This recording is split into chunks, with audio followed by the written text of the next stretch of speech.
Hello, everyone, and welcome to Police Off the Cuff Real Crime Stories. I'm your host, retired NYPD Homicide Sergeant Bill Cannon, a 27-year veteran of the NYPD. You know, folks, the video that you're going to see today, Jennifer Soto police interview,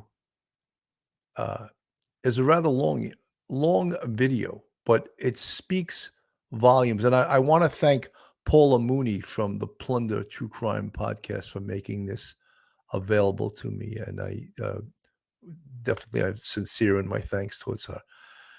But what I want to mention is that this video is pretty amazing because in the whole time since we've watched and followed this case, so going back to February 26, 2024, I always felt that Jennifer Soto was complicit in this case, involved in the murder, an enabler, all of those things. I never bought her whiny little voice. I never bought that she didn't know what was going on. And she seems like someone to me whose whole life is just in denial. And I don't doubt she suffers from mental illness, but right now I don't have time to feel sorry for her. What I have time to do is feel sorry for her 13-year-old daughter who was murdered by Stephen Stearns. This picture of this evil man you see up on the screen. And as we watched and watch the interview, the police interview with Jennifer Soto, we look within ourselves and we say, is that the way a mother reacts? Some of the inappropriate ways referring to her daughter as the body. Her reaction when she was told your daughter's dead. I mean, that was elicited tears and crying from her, but she knew some horrific details about the images on Stefan's phone. And what was her reaction to that? Well, her reaction to that was to call Chris Stearns, Stefan's father, and tell him that Stefan needed an attorney. Wait a minute. The victim in this case is your daughter. Why do you give a shit whether he gets an attorney or not? These are some of the things that would make any human being think that she's complicit in this case. She's involved in this case. The stories, the lies she told, all during this investigation. I'm still not buying the walk the dog story that he came into her room at 8 o'clock. You can't do that when he's seen coming back into the complex at 8:19. So when did he leave? You know, the time frame is not working out. At 7:30, 7:45, he's seen throwing Madeline's backpack and her laptop and the one Croc. You know, we made a joke about wearing Crocs and socks. If I hear that joke one more time, I'm going to go to the jail and strangle him myself. You know, so the time frame that Jennifer Soto is using also does not work out. So then what must we surmise from that? Well, what we must surmise is that she's lying and that potentially she's involved in this.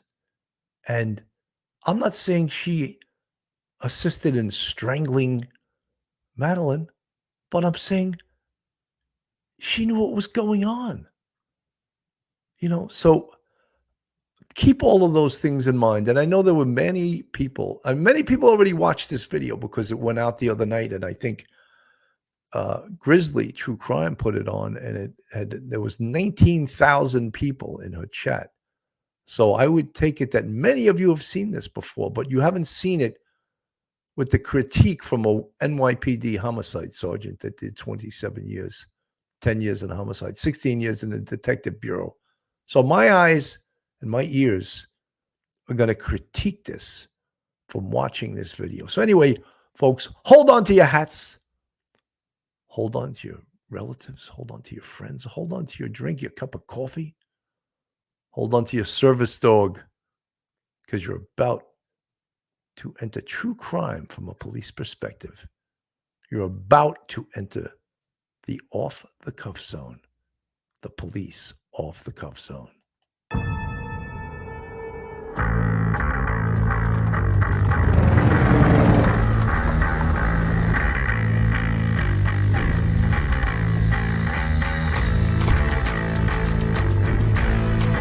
There has to be some common sense.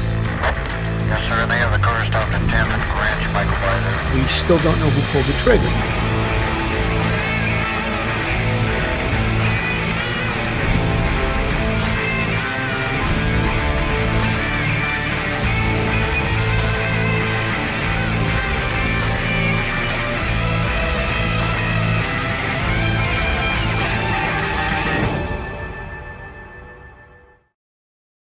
Folks, I'm going to get right to this video, but as we play through this video, in some parts, I'm going to stop and I'm going to give a commentary because I think it's necessary. But the video itself and the interview is extremely powerful because everyone that just thinks that Jennifer Soto is this innocent, drug addicted, mentally ill, bad mother, well, she's all of those things.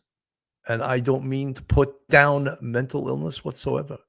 However, what comes before mental illness is the 13-year-old daughter who had a horrific life from the life she lived with Jennifer Soto and this monster, Stefan Stern. So let's go right to the video. Detective Smallwood from the goal, obviously, Kissimmee Police Department's doing most of this investigation. We're at the Orange County Sheriff's Office.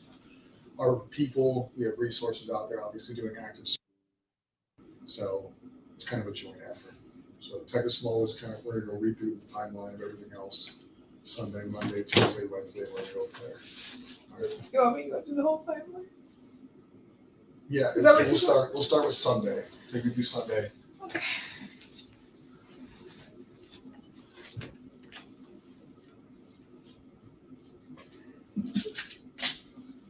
Sunday. You guys have tissue. Yes, ma'am. Actually, grab some.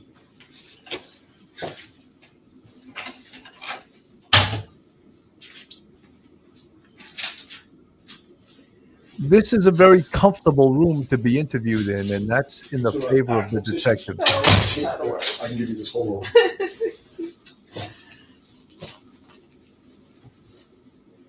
So Sunday, birthday party. She spent the whole day at my mom's house. We celebrated with the whole family. I was at work. I just started a new job last week or the week before. Okay. Where's that at?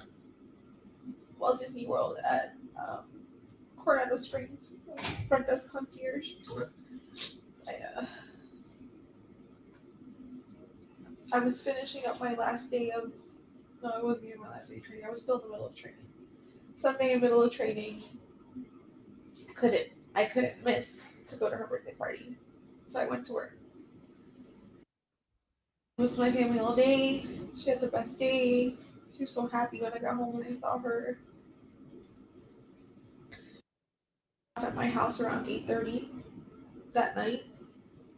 I wasn't home. She got dropped off alone.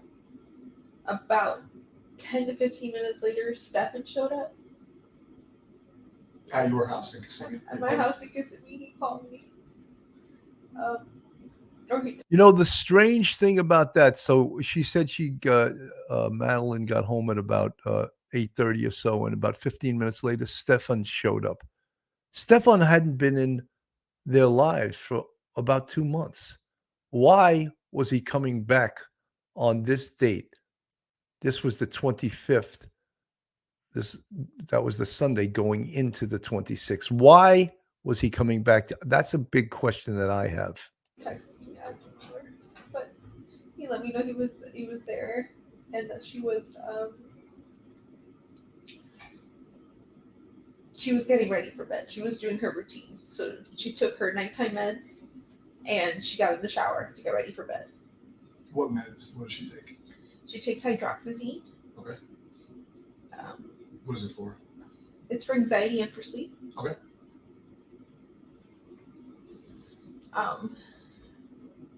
Now, could she take that by herself, or would he have given that to her? I think she took it by herself. She got home and she had already taken it. How do you know that? That's what he told me. That's what he told you. Okay.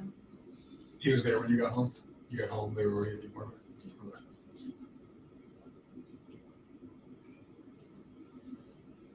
I don't like her taking her meds without somebody visually seeing, watching her, because I don't want her to accidentally grab the wrong pill. She's comfortable enough to grab the pill while, but I'm like, no, I need to watch you take them.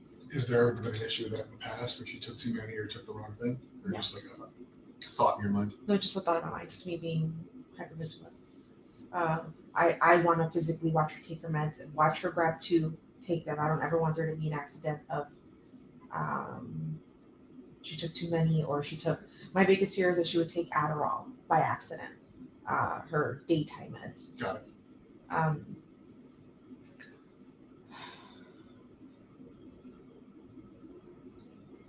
I got home around 10:30. I started getting ready for bed myself. I started eating and taking my meds because I have to take meds. When I went to take my meds, I realized, oh my God, I forgot to take my Saturday night's meds, which is why I felt so weird and so abnormal and not myself Sunday while I was at work. Everyone at work noticed I was acting different and not being myself. Like I couldn't smile in front of the guests. I felt this wave of depression that I haven't felt in years. It was my bipolar symptoms coming up again that I've been medicating myself for all this time. I realized I forgot to take my meds and I said, you guys, I need a good night's sleep. I need to take my meds. I sent them to sleep upstairs in the guest bedroom so that I could get a good night's sleep. Suggested that we all sleep together. I mean, that is a sort of a bombshell that we're just going right over our head, that she sent them upstairs to sleep together. And we usually all sleep together, but I needed a good night's sleep. Now we're all getting sort of numb to that, which we know that's the details. We know that's what happened. But that in itself is an admission that is actually a crime. It's actually a crime, you know? And these detectives know that. And I believe these detectives want to put handcuffs on her. And someone else is calling the shots. They're in the same bed together, but not the easiest person to sleep with. She rolls around, she punches, she kicks. We have a king size bed and she typically sleeps on one side and she'll end up on my side when we wake up. Okay. So I asked her, I'm like, no, please, I need a good night's sleep. If you guys can go upstairs and let me sleep. I had asked Stefan to take her to school in the morning. We'll go to Sunday. So Sunday you took your meds. What meds, if you don't mind me asking, what meds do you take? And like, how does it put you to sleep deep? Does it help you fall asleep, or does it help regulate you? What kind of happens when you take the meds? So they do all of the above. They make me sleepy. They help me stay asleep, and they help me function. So I'm stable all day. They only work well if I've got a good night's sleep and if I've eaten with them the night before when I take them, or the night I take them. The medication is called Geodon. Generic brand is called Ziprazidone.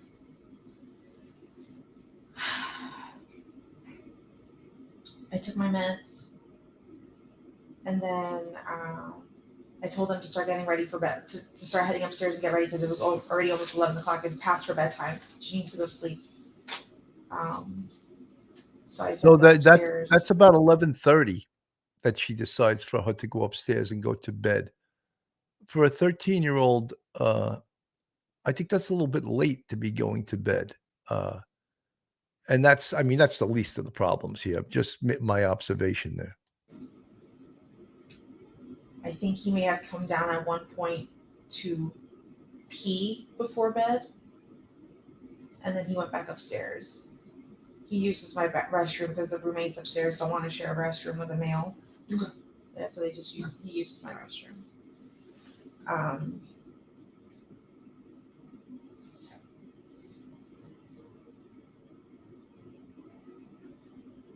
Sorry, where did I You're fine. Sunday night he came downstairs, maybe overnight to use the restroom. Yeah, and then he went back upstairs and they went to sleep. Or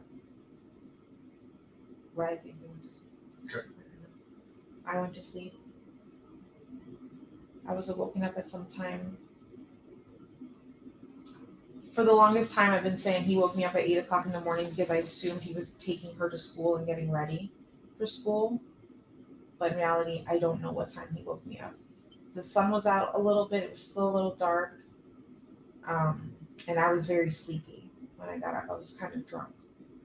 But he came in to walk the dog, to put the leash on the dog and walk him. Was the dog in the room with you? Yes. So did he wake you up on purpose, or was it just kind of like the causation of him opening the door and you realizing somebody was there? Yeah, the causation of him Okay. putting the leash on the dog, because the way the dog reacted, he gets very nervous and will urinate if you put the leash on him too directly. You have to like be nice and talk to him. Yeah, he's a very he's a nervous dog. Yeah. So I got up to try to help him, and he said, "No, go back to sleep. I'm fine. I got this." And I said, "You sure?" He said, "Yeah." So But you know the story she's telling. Again, we know the time frame at 7:30 or 7:45 a.m. He is seen on video throwing Madeline's backpack and her laptop and one crock into the dumpster. So if this, I don't think this happened, but if this in fact did happen, she's got the time all wrong, because the other time frame that we know is confirmed by a camera is at 8:19 a.m. He's seen driving back into the complex with Maddie in the front seat, dead. So how did all these things happen? It's the time frame is 100% off, and I'm believing that it did not happen. laid back down and went to sleep. I heard noise in the kitchen, but I'm not sure who it could have been getting ready. But it could have been Stefan. It could have been any of my roommates.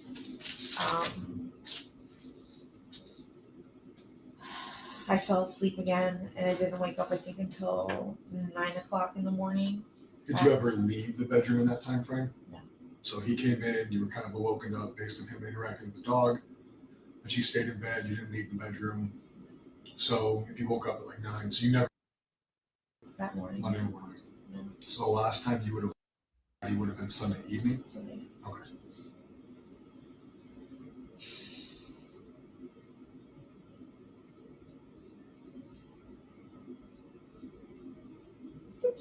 You're fine. I want to see her. Yeah. Take a minute. Jennifer is having a little Might bit of take a a minute. meltdown right now. For Okay, those that are earlier. just listening to Has this. anybody reached out to you during the time that we've been investigating this to talk about Patty or anything else? Negative, positive, neutral?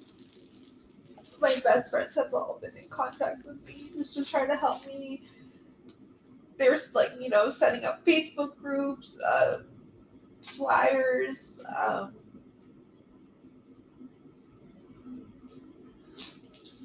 No negative interactions with the public or anything? Nobody's like reached out with tips or accusations or anything like that? Not that I've seen. Did I've been he- avoiding social media because my family's telling me to not go on. Would you be okay with our digital people looking at your phone to verify there's no stuff coming into socials, text, things like that? That's fine. Do you have the phone? Yeah. What they'll do is they'll plug it in, they'll do a forensic download of it so they have the data. That way they can go through it and say, we did receive things, we didn't receive things, here's the communications in and out, things like that, so we can verify that for you. What's your password on it? 030288. 030288. That's it's sort of ironic. That's the exact way they discovered the images on Stefan Stearns' phone. We listened to that detective, Mara was her first name, ask him, do you mind if I look into your phone? Oh, no, you can look into my phone. And she looks into his phone and she goes, can I get the password? He gives her the password. I'm going to have to keep your phone a little bit. Is that okay? Oh, well, how's my father going to call me? Oh, she can call Jennifer's phone. Oh, okay. And he thought, of course, going back to the story that we all know, that he had done a factory reset on his phone, and all of those criminal images that he had were deleted. But that, in fact, was not the case. So this sort of deja vu with them asking to take Jennifer Soto's phone right now. So the detective leaves Is that with her the birthday? phone. My birthday. It's your birthday? Yeah. Your birthday's tomorrow. Today's the first. I didn't even know. Again, she's having a meltdown right now. One of the detectives is out of the room. This is the first time, I think, during this case we've seen her cry. This is the worst birthday ever. This is Jennifer Soto's police interview on March 1st. So Madeline Soto has been missing since February 26th. And this, in fact, this is about 12:45 in the afternoon. At 4:30 p.m., Madeline's body on this day is found. So I also want to thank Plunder True Crime for allowing me to use this video. That's Paula Mooney from Plunder True Crime. Thank you. So this is Jennifer Soto again. We have many questions about her and about her actions towards her daughter, her actions, her involvement, whether we think that she was involved in the actual murder of her daughter or not. We're going to watch this interview, and it says a lot of things that you may change your opinion once you listen to this whole interview. That way they can get that going so we can get it back to you before we're out here. We don't keep it from you. So you said about 9 o'clock on Monday, you wake up. I wake up. I have a doctor's appointment. I leave sometime between 9:30 and 9:45. And I head over there. It's blood work appointment. The appointment's for 10:15, but they take a while to see me. Where was your appointment at? LabCorp. And Folks, this is Police Off the Cuff, real crime stories. If you like real crime, true crime, hit that subscribe button on the screen. I'm seeing a lot of new people here. Caro from the chat, thank you so much for the $5 super sticker. If you're not subscribed to us, just hit that subscribe button. The other thing is we have a Patreon. We need to have this show supported. We have 4 different levels. You can support us financially on that. We also have a YouTube channel membership with 5 different levels, and we appreciate all our fans, our subscribers, and our friends that subscribe to the Police Off the Cuff podcast, who is giving you this case from a police perspective. do you want me to tell you exactly which one? Sure. Oh wait, I have my phone. When we get it back, we'll get back to it. It's, if you need to Google it, it's the LabCorp across the street from the Loop in Kissimmee. Okay, got it.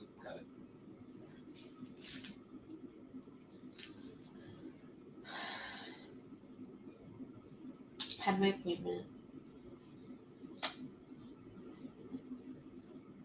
I finished there sometime between 11:15, 11:15. Then I headed home. When I got home, Stefan was there. I had talked to him a little bit earlier while I was waiting for my blood work appointment, and he let me know, "Oh, I'm so sorry, I left my phone at home by accident. School, everything went great. She got up super early, got up really quick. She slept most of the way in the car. I asked her multiple times if she wanted McDonald's, but she said no. Because that was the plan, was that they were gonna stop at McDonald's that morning and go get breakfast. Okay. And he said that he had gone to the vape shop and they were closed and they didn't open. So he waited there for a while and left, and then said he was gonna go back later.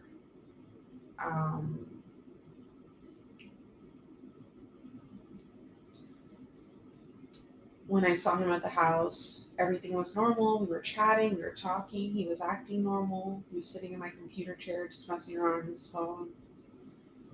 While we were hanging out, he mentioned something along the lines of, "Oh man, I've been avoiding this phone update for a really long time. I should probably update it now." And I said, "Do it. Don't avoid it. Just get it over with." And he updates his phone and then tells me, "Oh my God, I don't know what button I just pressed, but I just factory reset my entire phone." And I said, "How the hell does that happen? That gives you options now when you reset your phone?" He goes, "Yeah, apparently I wasn't paying attention and it just I just pressed the button and it happened." And I said, "Oh, that's unfortunate. That sucks."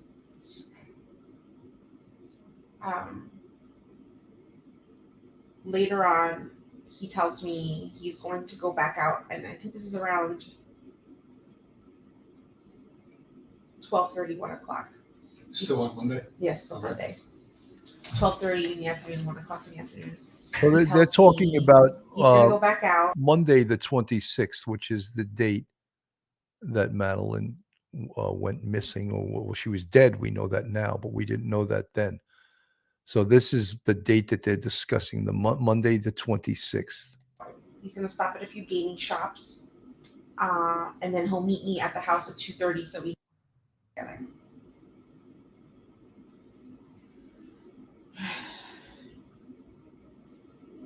He left. I hung out in the house for a while. Just waiting for 2:30 to roll around. 2:30 rolls around, and I'm already calling Stefan, and he's not picking up his phone. 2:30 comes, I leave. About 10 minutes later, I get a phone call from him going, "I just got back home. I left my phone home again. I'm so sorry. How long ago did you leave?" And I said, "About 10 minutes ago." He goes, "I'm so sorry. I missed it. I really wanted to go with you." And I was just like, "It's fine." I figured he wasn't going to make it because when I looked at the time when he left and said he was going to visit 3 shops, I didn't think he had enough time to visit them.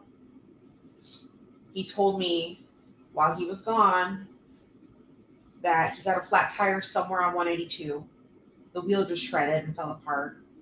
So he was changing the tire, and it took him a really long time to do it. He said he hurt his thumb while changing the tire, like the frame or something slipped and something pinched his finger, and he ended up having to yank it out. And he said he hurt his finger. I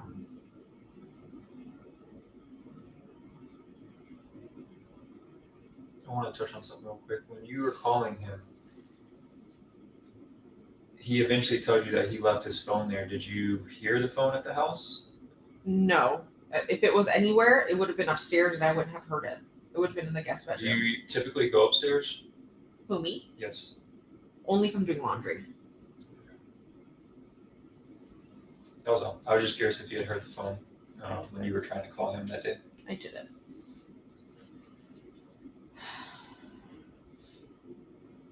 So he tells me all that. I get off the phone with him. I'm waiting. I wait for about an hour and 10 minutes. 4:04, the bell rings, and I'm waiting. I'm the first in line. And she doesn't come out. Now, obviously, she's talking about going to Madeline's school to pick her up because she doesn't realize she never showed up to school. Stefan told her that he dropped her off. And this is the story she's telling now about going to the school to pick her up. You were in your car? I was in my car, Your son? in the car line, yeah. Okay. At this point, it's been a few minutes. She should have been out by now because she's usually one of the first kids out. She knows I'm in the front line. And I'm holding up the line behind me because there's kids getting in the cars behind and they're all waiting. They can't get around me, right? So I start calling her, forgetting that I have her phone on me. I had found her phone earlier that morning. She had left it at home. And I brought it with me because she does this often. She does leave her phone. Where was the phone at in the house? You know, one of the questions we have to ask is that she left the phone at home because she was already dead. So the person that left her phone and his phone at home was none other than Stefan Stearns. Left her phone and his phone at the home on purpose because he doesn't want his movements tracked via GPS inside the phone. So we know this now, but we didn't know that then. It was on top of the dresser in her bedroom. Downstairs? I never been in your house. Downstairs. Okay. So, just so you know, I have a 4-bedroom townhouse. Okay. The living room has a partition in it, a fake wall kind of thing. That's got her bedroom in it. That's got a bed, a dresser, and a desk on it. Does she sleep there? No. She'll hang out there. She'll use her computer and hang out there. That's her hangout spot. But she primarily sleeps with me every night in my bed. That's because I know the roommates wake up super early in the morning. They're going to be in the kitchen. They're going to wake her up if she's sleeping out in the living room. So I don't. So your bedroom downstairs, her makeshift bedroom downstairs, guest bedroom upstairs. Yes. Got it.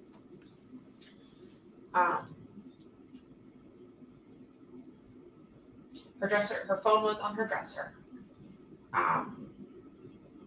When I found it, I was like, oh my God, she's put the phone again. That's great. I brought it with me to the school because I was just going to yell at her and then just hand it to her so she could have something to do on our way home. 4:10 rolls around and she's still not out, or 4:09. And then at this point, I'm feeling the pressure from the cars behind me. I'm like, okay, they're all full. They're all waiting for me to leave and she's not here yet. So I take off and I'm thinking, maybe I missed her. Maybe I forgot to tell her I was picking her up from school today because I don't know if she knew that I wasn't working. I don't know if she knew if I was off. So I asked, I don't know. You know, just an aside, very remiss of the school not to call, right when a student doesn't show up.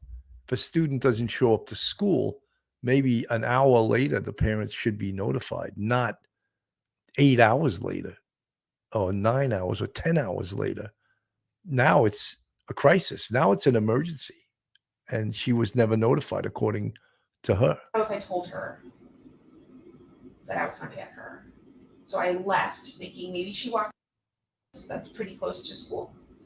If I can't pick her up at school, that's where I tell her to.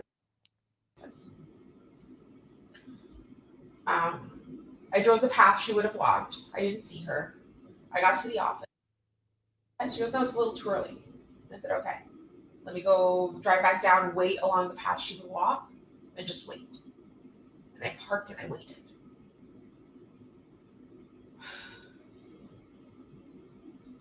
I'm not sure how long I waited. Maybe somewhere between 5 to 10 minutes.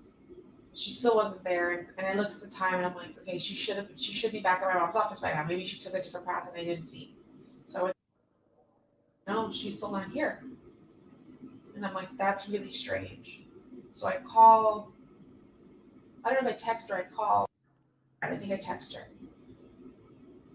And I asked, hey, or I called her. I asked,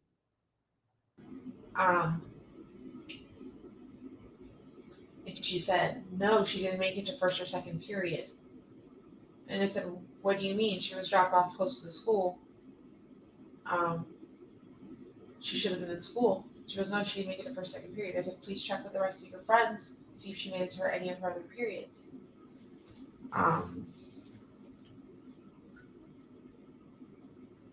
At some point in this, I emailed one of her teachers asking, I actually emailed a few of her teachers and 2 of them responded. One of them said, no, she did not make it to class, and I checked her attendance for the rest of the day. She wasn't in school at all. Like, he sent me a screenshot of like her attendance, and it said 0, 0, 0. You still have that on the phone? Yes. Okay. If you need to know what app, I'll tell you what app. It's a special school app. You know, Yvonne Voltage from the chat, I hope I'm pronouncing your screen name correctly. Even if the school let her know, nothing would change what they did. You're right.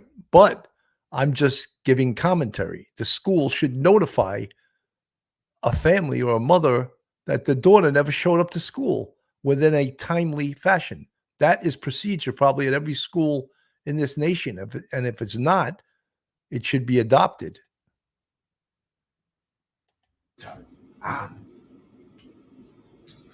he said she was missing all day. And at this point, I start to panic and freak out because that can't be the case. She was dropped off.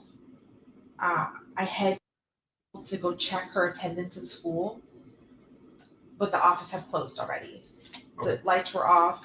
I could see a student sitting in there in the darkness, but I couldn't see any of the administrators or anybody in the office.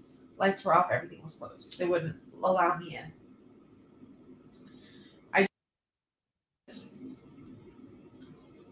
I think at this point, the teacher had responded to me and told me she didn't make it to school at all.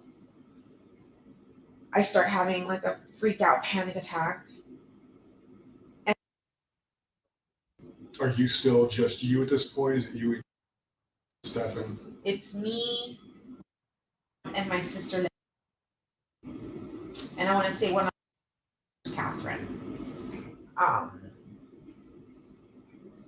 start panicking, and I think at this point I call Stefan and I tell him, "Hey, she didn't make it. She's absent today. There's no attendance of her at all today. Only right now." And he said, "Okay, I'll be there." And he came to the office, and There's probably redacting this right now because they're saying something that. there for like 3 hours, I think. Okay. Eventually, I contact one of my friends whose husband works or ex-husband works for OCP or for you guys. Orange County Sheriff's Office? Yeah. Okay. And I messaged him and I talked to him and I asked him what I should be doing because you guys aren't responding quick enough. Would you know his name? Where he works? Yes. Nick Mann. Okay. Or Mahon. Not Do you sure. know what he does here? I think he works for SWAT. Okay. Sure. Figure it out. Yeah.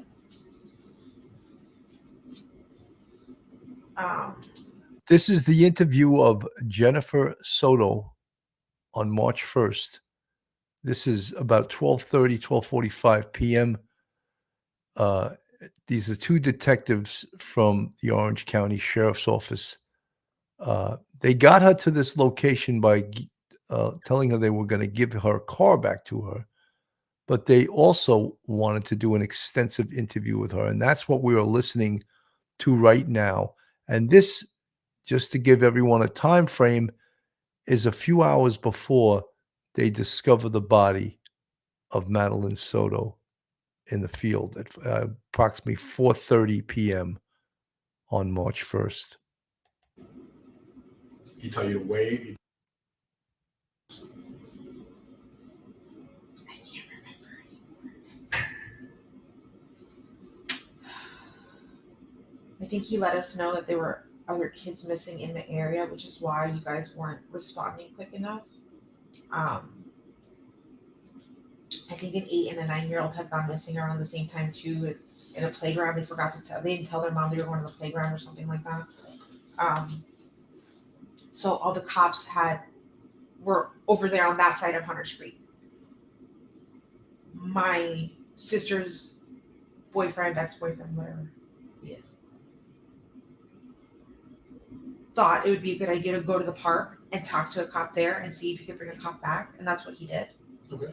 And then at that point, that's when the cops started asking us questions, taking a report.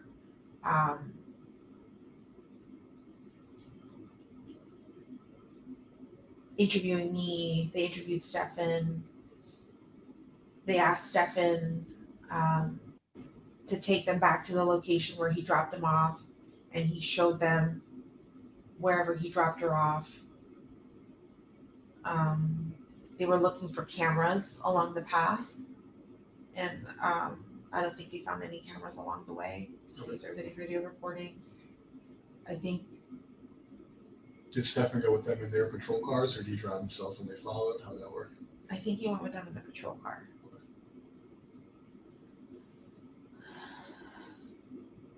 Then they came back, and then that's it. Everything was done. The cops were done. We were done.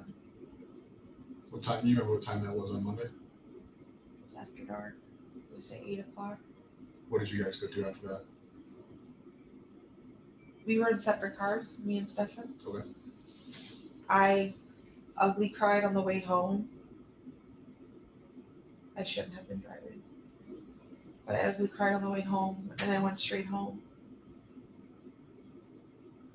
And then the first thing I did was call Fox 35 News to see if we can like air some missing children information out there.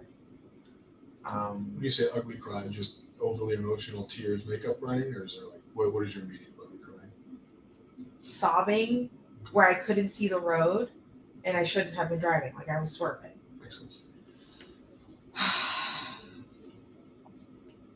I actually Fox never heard 35 that come out term to your before, house? ugly crying. Now, just so you guys know the context of this, the detectives are doing an outstanding job, and what they're doing is they're listening. They're listening, and they don't interrupt her. They don't interject too often. There will be a time to do that, but right now is the time for them to listen, and that's what they're doing because they know this case very, very, very well. And again, this is the Orange County Sheriff's Office detectives who were intimately involved in this case right from the beginning, and then it was tossed to the Kissimmee police because of where they figured out that the murder actually occurred. What was their response? They responded the following day. I think we did a Zoom video interview. Did Stefan follow you home? I don't know if he followed me, but he drove home. Yeah. I mean, was it within a reasonable time when you got there? Like, Yes. okay. Yes. Drove home. We waited there. We didn't know what to do. I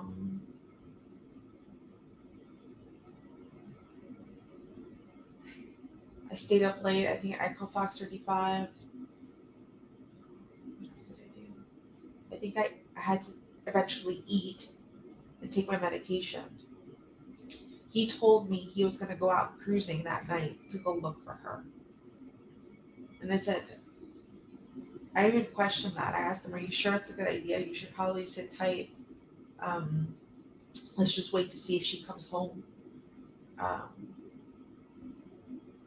And he said he was going to take a drive out.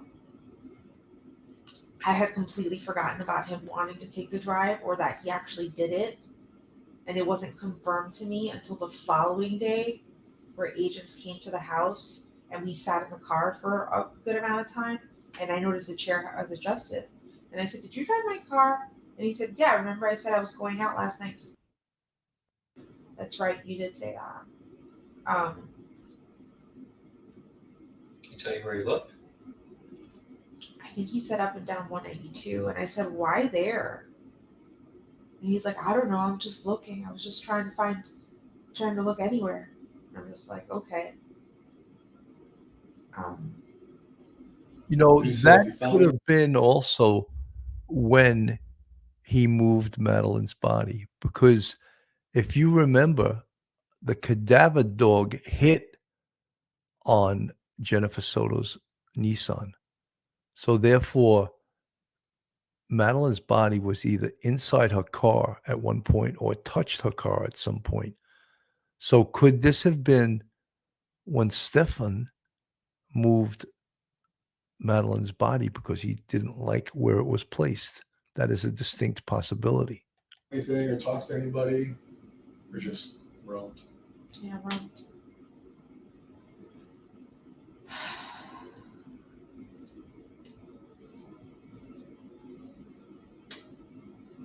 When you were getting ready for bed, you were tired, emotional.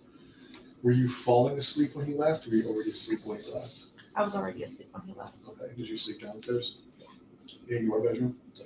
When you woke up, was he already awake? Was he still sleeping? He was asleep in his bedroom upstairs. The guest bedroom? Yeah. Okay. Did you take your medication that night? I did. What did you guys do Tuesday? Or just you? You guys, if you're not together, you're not together. What's the timeline on Tuesday? Tuesday, he slept. I woke up early and started making phone calls to like the National Hotline for Missing and Exploited Children. I called the number that the sheriff's office had given me. You know, we used to say on the police department, when a perpetrator came into the precinct and we put him in the cell and he went right to sleep, that was the biggest sign of guilt possible. Because any normal human being, when they're arrested, is upset. But when someone realizes they're just guilty, they can sleep like a baby. And what did Stephen Stearns do? He was sleeping the next day. To me, I know it's not scientific, but in the world of Copland, that's all you have to know. To see if they had any information, and they let me know that she was like the what did she say she was? I don't remember what she said her position was, but she had just gotten into the office and was just starting to work on it, so she didn't have anything new for me. Her name was Bonnie Mitchell. I remember that. She asked me to send her some photos. The National Exploited Children's Hotline Place asked me for photos as well. I think at this point, I had asked my friends and family to start contacting news outlets to try to get as much attention on this as possible.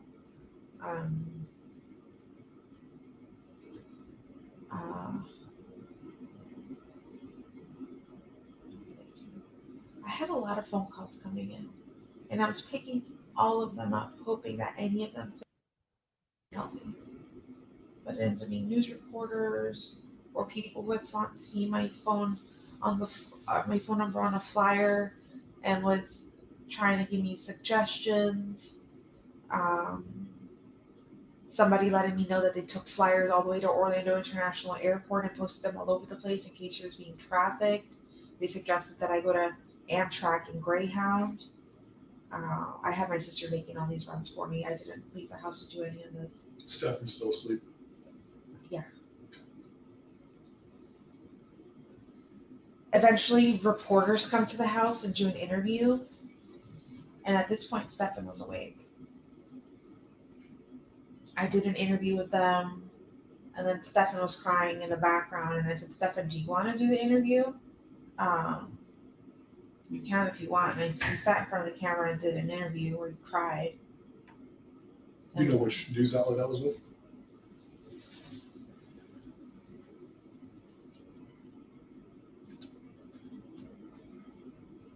I know there's a video on Fox 35 where With you guys him appear sitting- to be on like a webcam. Yeah, that was Zoom. He was sitting in the Zoom. background for me. Okay. I know But you that had one. in-person interviews with reporters? Yes. You, I want to say it was Channel 9. okay.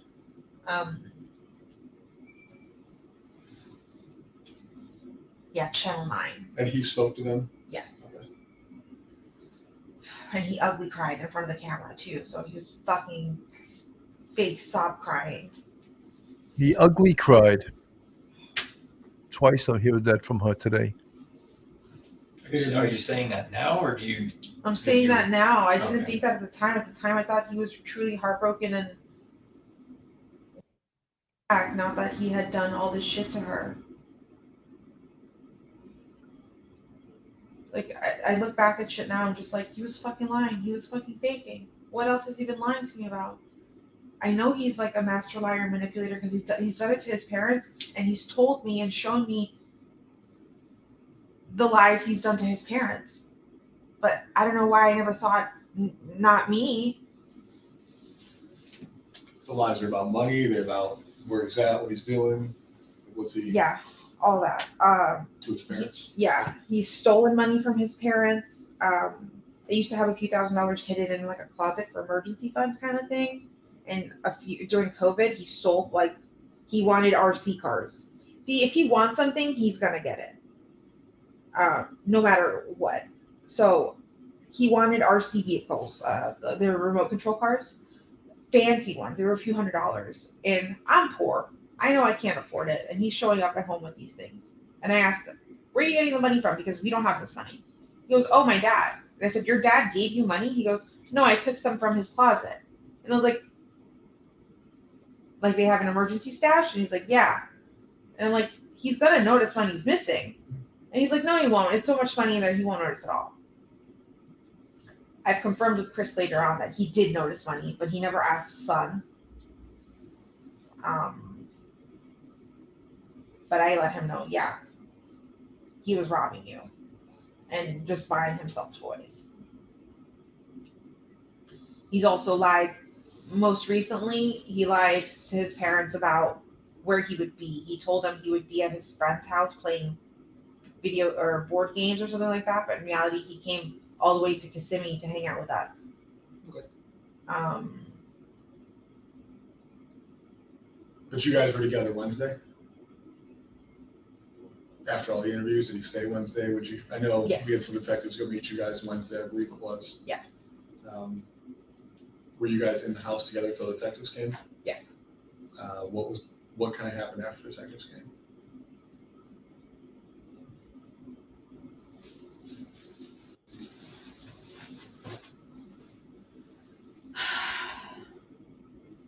Do you feel like everything starts to get blurry? Oh, I get it. Trust me. We've been in this just because- office for like 3 days straight. Yeah, so I just don't remember what day I had conversation with you guys. Tuesday night, Orange County detectives came out there because I ended up coming out Tuesday night. Yeah. I don't know if you remember seeing me or not that night. Okay. That was the first night we were at the apartment into the nighttime. Yeah, is that when you guys shut down the house for forensics? Yes. Okay, Tell so, us about that. okay. So earlier that day, I think Detective Hunt came, or somebody came, and asked Stefan for his cell phone. If he would willingly give it up so that they can look at it, or if they would need a warrant. And I remember him saying, should I have asked a warrant? Should I have? And I'm like, no, if you got nothing to hide, give him your fucking phone. And I think we hung out in the house for a little bit, and then when you guys came in the evening, and you guys told us to wait outside, and we waited in my car, he started getting very anxious and very panicky, going, I want my phone back. I want my phone back. And I said, listen, at this point, it's their phone. It's theirs for fucking ever. I don't give a shit. We will buy you a new phone. It doesn't matter anymore. Whatever they need, they need. Like, let them look at it. And he's like, I just want my phone back. And I'm just like, are you trying to make yourself more suspicious? Because, like, if you were to go demand your phone back right now, that would look suspicious as fuck. Like, what are you doing? I'm thinking he's just getting impatient because he's bored and wants to play on his phone.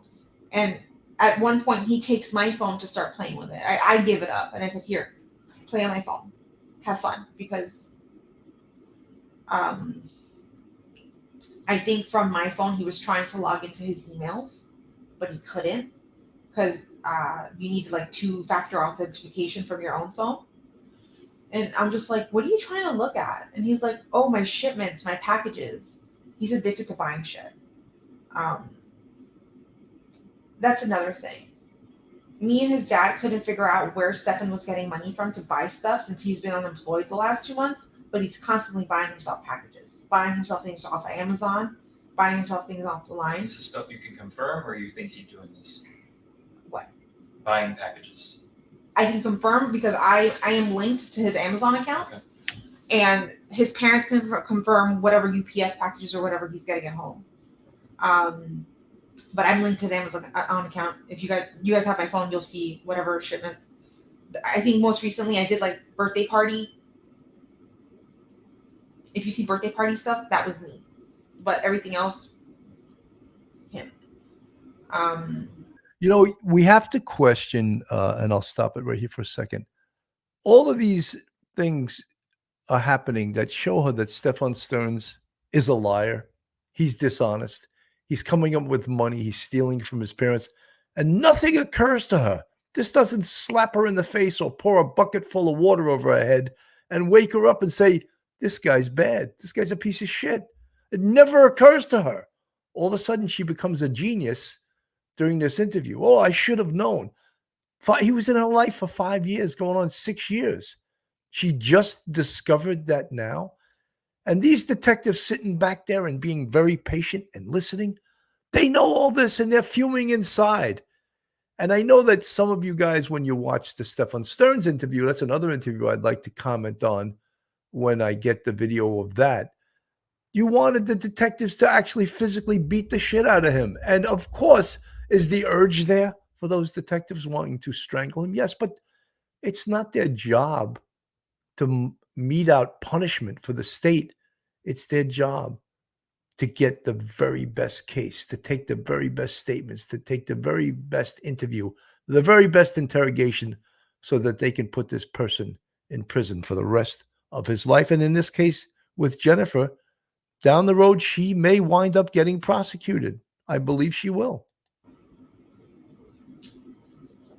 He's constantly buying stuff and he doesn't have money. He keeps saying he's got money in his savings, but me and his dad call bullshit because he hasn't had, when he lived with us, he was struggling. His dad was helping him pay his bills, paying his rent, paying his gas, paying his insurance.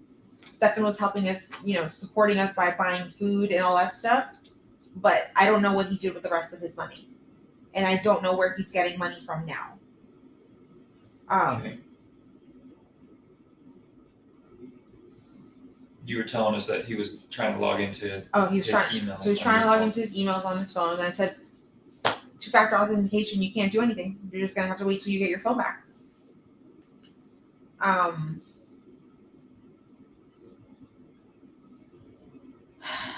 What else? We waited in the car. I think at this point, when I noticed that forensics was locking down the house and you guys said we couldn't come back, I told him to call his dad. Because I had a feeling y'all knew something and it was going to come down on him. And I'm just like, they're focusing on the wrong person. They have the wrong person. In my head, I'm convinced you guys are that you had the wrong person. I wanted to think that he was good.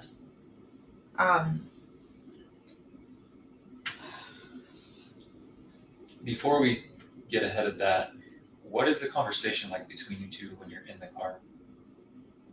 Because y'all were in there for a good while we were trying to figure things out at your apartment complex or your condo. What's the conversation like inside that car?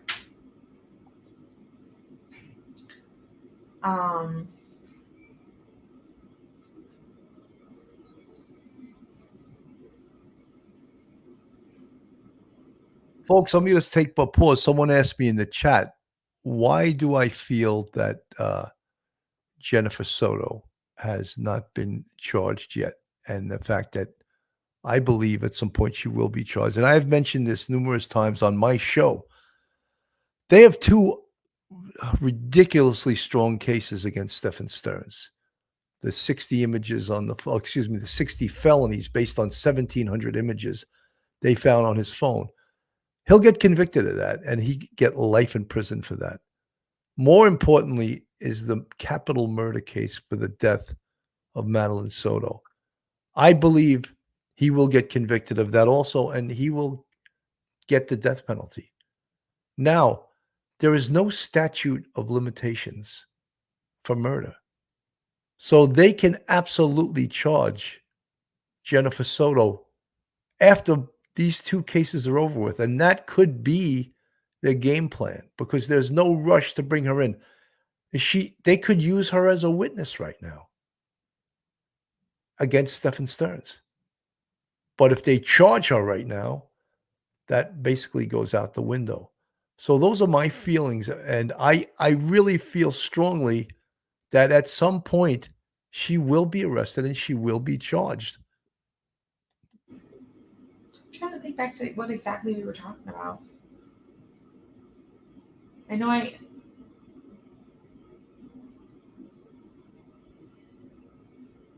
remember late in the evening, like when you guys let us know we couldn't come back, and I called his dad, or we called his dad. I started saying to him, like, I think they're focusing in on you. Like, we need to call your dad, and I think we need to get you a lawyer. I feel like they're focusing on the wrong person, and he kept saying the same thing. He kept repeating what I was repeating, that they're focusing on the wrong person. They're wasting time there. So, guys, this is one of the most important things, right? So they're focusing in on Stefan Stearns, which if you're a cop, you're a detective, it's a no-brainer. He's the guy. He screams, I am the suspect. I am the killer. Right away, he screams that out based on all his actions, based on what they know that he's lied about. Because innocent people don't need to lie, but guilty people do need to lie. At this point, I don't know. They know at this point, I believe, that they had, if they had the images of Madeline in the front seat of the car, dead. At what point was that, right? That same day, they had the images of him transferring her body in the hotel parking lot, transferring her body from the front seat into the trunk. So I don't know exactly the time frame when they had that in order, but if they had this now, they're just waiting. And again, what came first, they of course wanted to find the body. But what came first and what made this investigation easier for them, and not easy, but easier, was they found all these images on his phone. Now there was no rush to charge him with the murder because they had a case against him that could put him in prison for life. Now let's cross our T's and dot our I's and do everything we possible to nail this guy to the wall. And that's what they were doing. And that's what these detectives were doing here.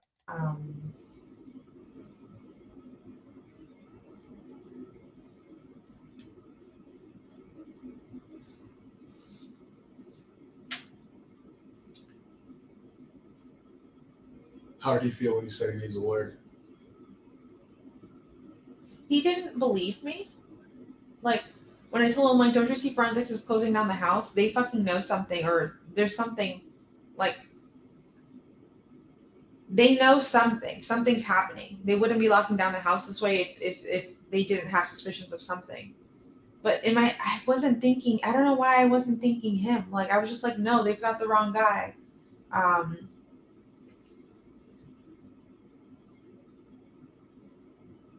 He just kept saying that they have the wrong guy, that they're focusing on the wrong person, and that we're wasting time and Cat H from the chat, images from multiple cameras in odd or same positions over hours. Yes, Cat, but that's true. But when you ask or subpoena video images, you don't usually get them the same day. It could take a couple of days to get it. So that's my question, is when did they have access to all of these videos? The video, of course, of Madeline leaving the complex in the front seat and appeared to be dead. The image of Madeline coming back into the complex at 08:19, the same day, in the front seat, dead. A security guard saw her in the car, didn't recognize that she was dead. And that was when Stefan had his clicker in his hand and he came back to get his clicker. But guess what? He had his clicker. So he didn't need a clicker. That was another thing he was lying about. The video of him transferring the body from the front seat into the trunk in the hotel parking lot, right? We know what time that happened. I believe it happened at 11:15 to 11:30. But we don't know exactly when they recovered that video. That's my only point. I wanted to make that point. Tammy from the chat, my opinion, she's involved allegedly because the birthday party, Jen wasn't there. Then the next morning, Jen didn't see her, but the night before told Maddie, go with Stefan and have breakfast, her last meal. Well, we know now she never went to Mickey D's. She never went to McDonald's. we call his dad. We tell his dad to come down here, and his dad did come down here and met us at a hotel. That was another thing. I don't have that much money. I live off of disability.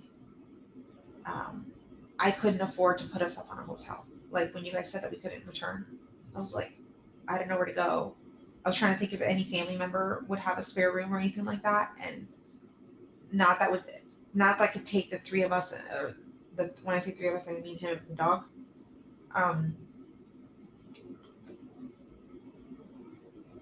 And I know at my mom's house, we wouldn't have been welcome. My mom does not like Stefan. She's never liked Stefan. So I knew that our only option was to go to a hotel, but I couldn't afford it. So we called Chris, and Chris met us at a hotel by Disney. Okay. off of Western Way, and that's where we went. Imagine at 37 calling your daddy, "Hey, Dad, can you come? I need money for a hotel." And his father shows up, drives an hour and a half to get to the hotel, pays for them to stay in a hotel. And then what happens? We know his dirtbag son at 4:00, 4:30 in the morning leaves the hotel and drives to his mom's house because he was trying to destroy evidence. We got there pretty late. We checked in. I used the restroom, and I was getting ready for bed, or getting laying down in bed probably around 3:30, 3:45 in the morning, and I fell asleep. Stefan was already asleep at this point. Did you go straight to sleep when you got in, or just kind of drifted off as you were falling asleep? Then you went to the bathroom and he goes straight to bed? He was already in bed before I went to the bathroom. Okay. I was on my phone for a little bit. He was laying in bed snoozing. I went to use the restroom. I was in the restroom for quite a while because I had a terrible sub. When I came back out, he was asleep. At least I thought he was asleep. But His dad stayed with you guys? not in the hotel room. He stayed in a different room on the same floor. Okay. The following morning, I wake up, I think around 9:00 in the morning, and Stefan's not there. And I remember thinking, he left again without his phone and didn't tell anyone where he was going. That's suspicious as fuck again. Why is he trying to? But we took his phone, so he got a new phone? He didn't get the new phone until later that day, where his dad woke up, came to our hotel room, and then handed him a phone. Okay. And said, "Here, have this phone in the meantime until you get your old phone back." Oh, so you're just saying he's out and about with no phone? Yeah, he's out and about with no phone, so there's no way for us to contact him. There's no way for us to. I didn't know if he even knew how to get back to the hotel, because I drove that night. He's a little oblivious to when it comes to directions. So I was just like, he couldn't even figure out how to get here. But he rolled in around 11:15. Rolled in with a cup of Wawa, and said, "Oh, I'm so sorry. I was just driving around. I grabbed some Wawa on 182 and got lost. I didn't know how to get back to the hotel, but I'm here now." And I'm just like, detectives are about to show up. What the fuck would have happened if they showed up and you weren't here? Like, you would have been a fugitive. Like, what are you doing? And he was just. So where does that come from, right? What if detectives showed up and you weren't here? You would have been a fugitive. So she knows he's the man. She knows he's the perp right now. So guys, when you're saying she has this innocent persona, no, she's not that dumb. She's dumb, but she's not that dumb. Apologetic about not telling anyone where he went. But I mean, he had a Wawa cup and he said he was up at 192. Yeah, but in reality, I know that he truly took my car in the middle of the night to Northport, Florida, and was down there for an hour and came back. I didn't suspect that at all. Okay. I literally thought, I'm like, oh, this man, we were right next to a Target. So I'm thinking, oh, he's probably like stress shopping, just looking at stuff. He likes to browse. It's like, maybe he's in there somewhere. But I didn't have a car. I couldn't go out looking, right? And also, detectives were coming, so I didn't want to leave. Detectives eventually show up. Actually, we were in the hotel room for a while.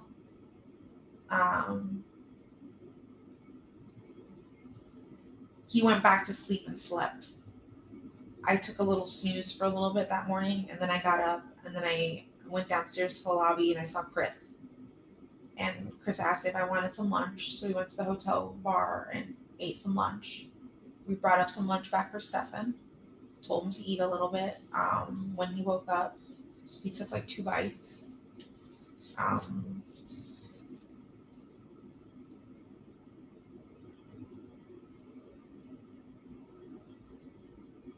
Then detective showed up. We went downstairs. They let us know that there was a press conference happening, which we already had an idea was going to happen. And they told us they would give us a ride and escort us to the conference here, and that you guys would let us in the back way so that media wouldn't see us. But in reality, now I know that was just to interview guys to us. But yeah, then we showed up here and got separated. Haven't heard from him since. Haven't spoken to him since. Have no interest in speaking to him at all.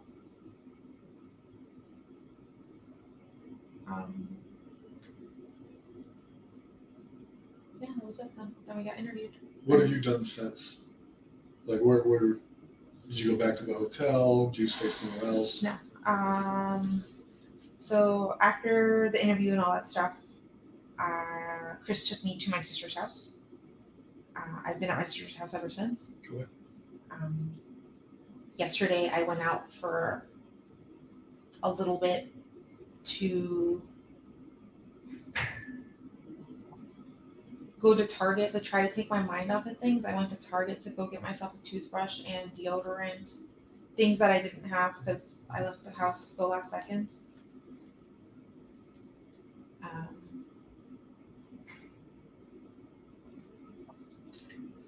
I also went to my ex-husband's wife's mom's house. It's complicated, but we're all friends. So, Yeah. And they consoled me. They just kept me company. They made lunch. Then I went back to my sister's house, and I've just been pretty much there ever since now. When I went to Target, I decided, like, oh shit, I shouldn't be out in public. People could recognize me. It could either be good or bad what people could tell me. I've already had people recognize me in my community, and dealing with people's heavy emotions and them coming to me and crying and telling me they're so sorry and how they feel is so heavy because like I just have to kind of stand there and take their emotions and like I don't know, it's so heavy. When I realized that these are the interactions I was having in public, I'm like, I need to stay home because I just can't carry anyone else's emotions right now. I have my own to deal with, like my own. I don't want my own mental health suffering right now, or for me to spiral and end up back being hospitalized. So when did you meet Steven or Stephen? I met Stephen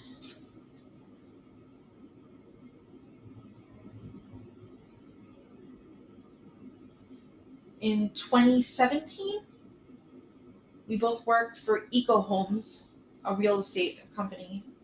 I did appointments, and he worked in the office doing like warranty work. We met as coworkers. You know, you guys are asking some good questions from the chat. The question was, why hasn't she asked for an attorney? Because she felt very much so early on, and this is March 1st, and a couple of hours after, or an hour and a half, 2 hours after this interview, they find Madeline's body. So she was never considered, or she felt she was never considered to be a suspect or had any complicity in this. However, she now has an attorney, so that will tell you something. We became really good friends. We were best friends for like a year. And then eventually I asked him if he wanted to hook up, and he said, sure.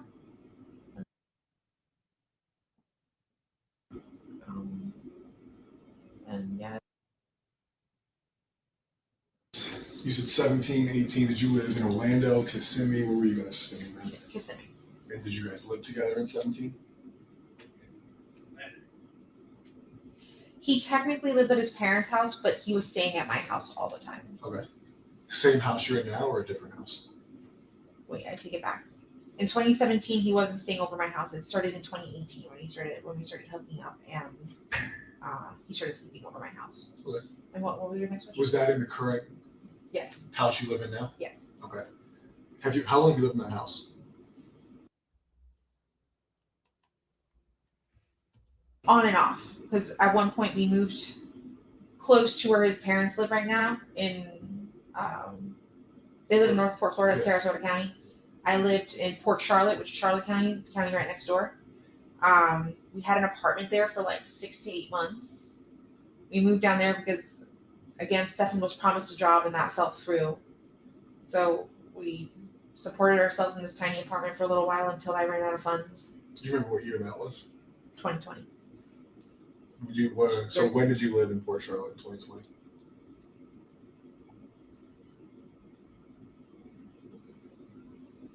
I don't remember what month I moved in, but I remember moving out in November. Of 2020. Yeah. Okay. So it was some.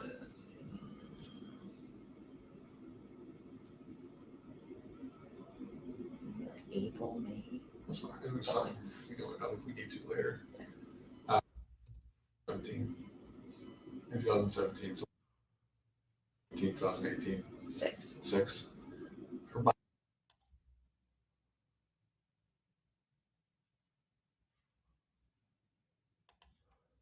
Deidre from the chat, thank you for the $10 super sticker. So grateful for these detectives and some of the strategic and tough dialogue they have with her on my couch saying yes. Well, thank you, Deidre. And yes, this is cathartic, and this is also gives people a close look into the psyche of Jennifer Soto. And we've all questioned how and why did she do what she did in this case, and we're getting some of the answers right now as the detectives question her. This is they're cutting out some of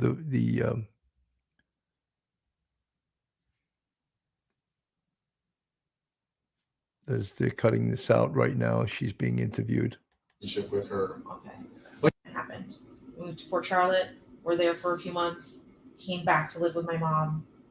Was there for a few months, and then I decided to move back. That he was moving out and like getting an RV and like living the RV life. Yeah. So he needed somebody to take care of the house for him. So I said, yeah, I would do it, of course. So I moved in. I moved into his bedroom, downstairs, the master bedroom. Again, they cut out some of this. Eventually, Stefan did come. What a romance, huh? For a few years. It wasn't until like June of last year that to help him out, like make it easy, like give him a place, like a base to start at, and then for him to start looking for something else afterwards on his own. But yeah.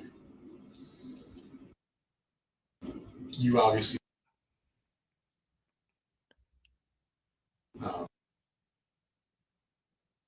Again, some of this is redacted, folks, because some of the redacted by the police. Kimberly Porter from the chat, thanks for the $12 super sticker. Do you think she behaves like someone with antisocial disorder? So far, all she thinks about is herself and Stefan Stearns by extension. Maddie is a non-entity. Kimberly Porter, I think she has like a me personality, a narcissistic personality. And yes, she just really, I don't think it's natural for a mother to care more about herself and her daughter and more about her boyfriend than her young daughter. I find that hard to believe. Relationship. Talk a lot. Is she a secretive teenager? What is like your kind of day to day with her?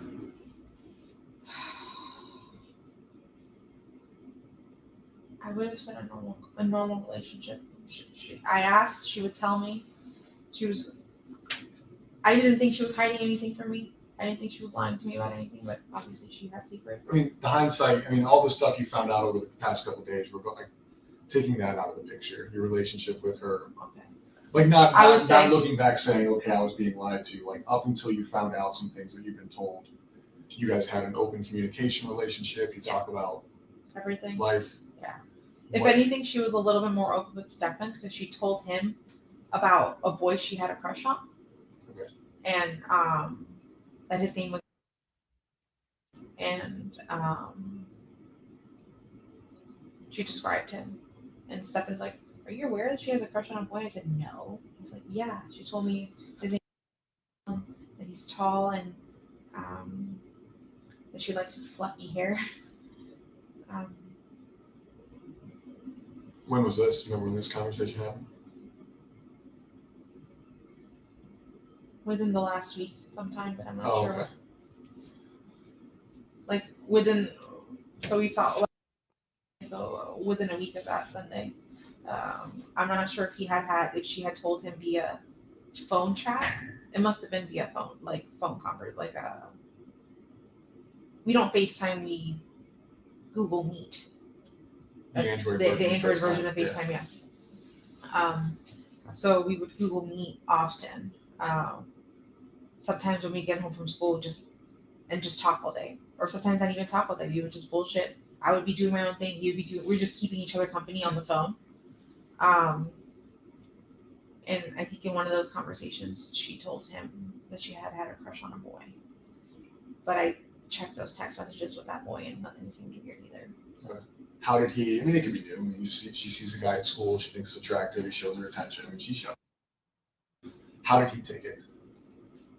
Was he like? And I want you to think back before you know things you know now. Like, did he seem concerned about her? Did he seem excited for her? Like she's starting to, be a kid and have crushes and everything else. Like, he seemed happy for her. Okay. He's like, "Yeah, did you hear this? This is super cute." And it's like, "Oh, I hadn't. She hadn't told me." And I wondered. I'm like, "Why didn't she tell me? Why did she tell him and not me?" Like, I want to know who she got a crush on. But maybe it's because I told her she had a rule. She wasn't allowed to date for a few years. Okay. Until like, I think I had said 16 or something like that. But I didn't want her dating.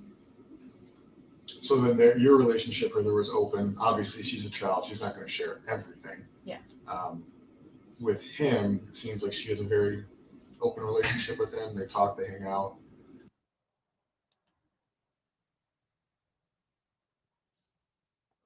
So again, they're redacting some of this interview right now. So I had a rule. She wasn't allowed to sleep in his bedroom at all.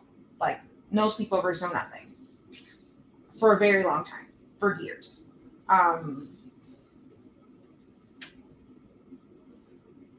Since we're pausing, Yeah. What brought that on? Was that like a request of his? Like, can we sleep in the same bed? Request of hers? Or you just saying? Me being super paranoid, not to trust anyone. For the longest life, even though he treated her well, I still looked at him on, like side eye, like making sure, like, is that normal? Is this okay? That looks normal. Okay. I wanted to make sure that nothing was happening and that I was missing something, but I was. But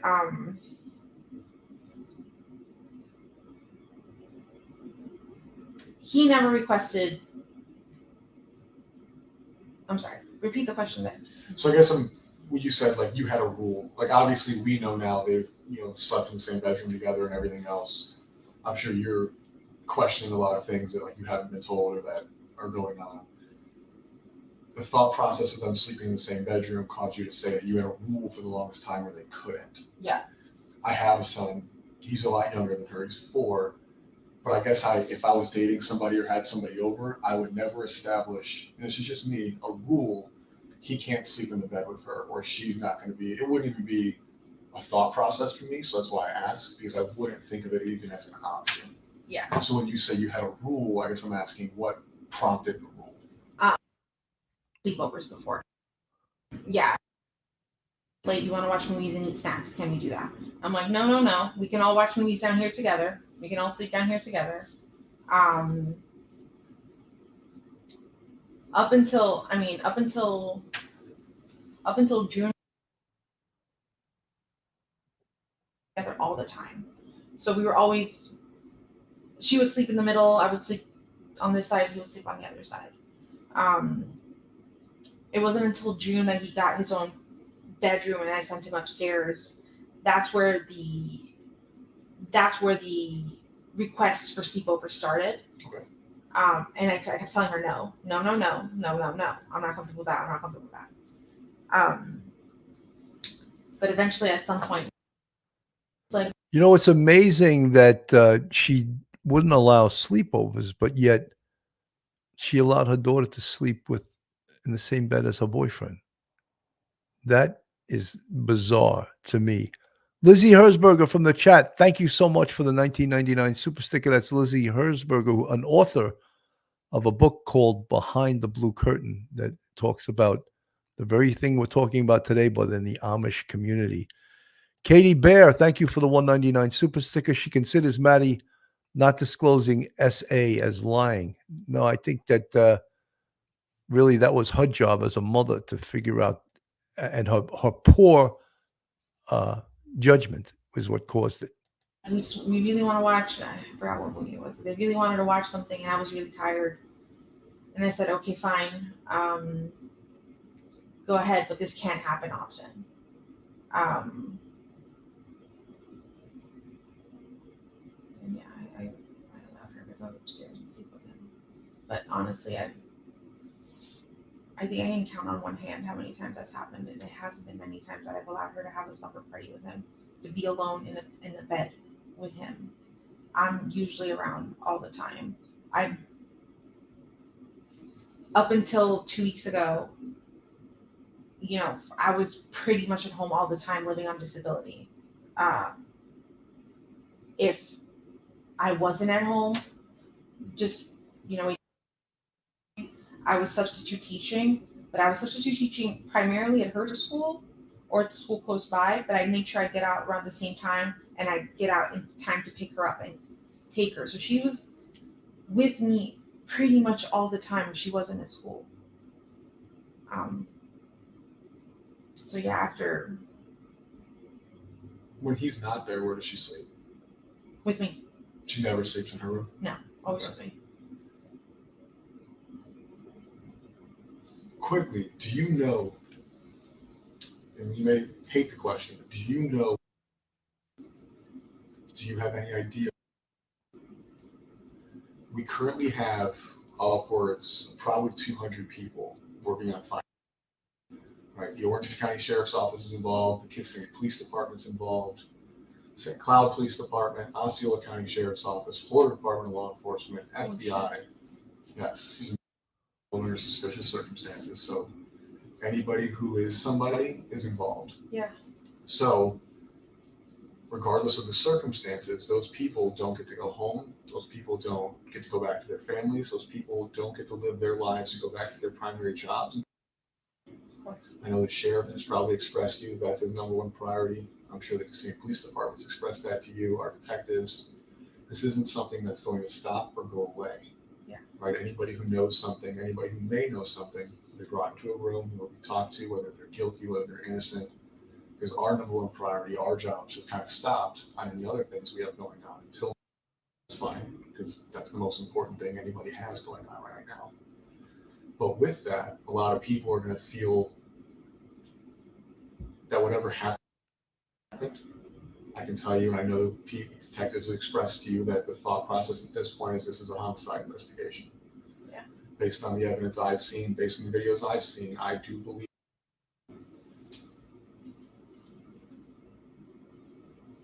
With that being said, and the reason I tell you that, not to be an asshole, is because the thought process with us leads it in a different investigation, a different way. Meaning, whatever has already happened, right? We cannot change what happened most likely on Monday. We cannot change the fact that I believe Stefan killed her, right? All we can do now is find her as quickly as possible. This is one of the heaviest parts, of course, of this interview, where he just basically shakes her proverbially, letting her know, look, your daughter's dead. And Stefan killed her. Now she can't hide behind, acting like she doesn't know the reality. She doesn't know what time it is. He just told her what time it is. Your daughter's dead, and Stefan Stearns murdered her. Now let's see the reaction. On the 2% chance we're wrong and that she is alive, that's phenomenal, right? That's the best thing that could happen. On the chance that we are 100% correct and she has passed away, finding her now versus later will bring closure to your family, will bring closer to everybody, regardless of how it happened or why it happened. Meaning, if you have an inclination, if you know where she's at, if his father knows, that doesn't mean those people get held accountable for what he did. It doesn't mean those people get held accountable for knowing what he did. It means we close out the investigation. You know what I mean? So a lot of times we go into rooms like this and we ask people questions. We say, hey, do you know what happened? Do you know what happened? And there's this fear of what happened already happened. I can't change that. So I'm not going to insert myself with knowledge because it's going to make me look bad. Regardless, at this point, I murdered her, right? He victimized her. He ruined her entire life from childhood until now. I think that there's probably some sense of guilt. And my fear is that sense of guilt is causing you to not want to assist in the location of her, not because you're a bad person, but because there's that sense of guilt that what was happening under your roof.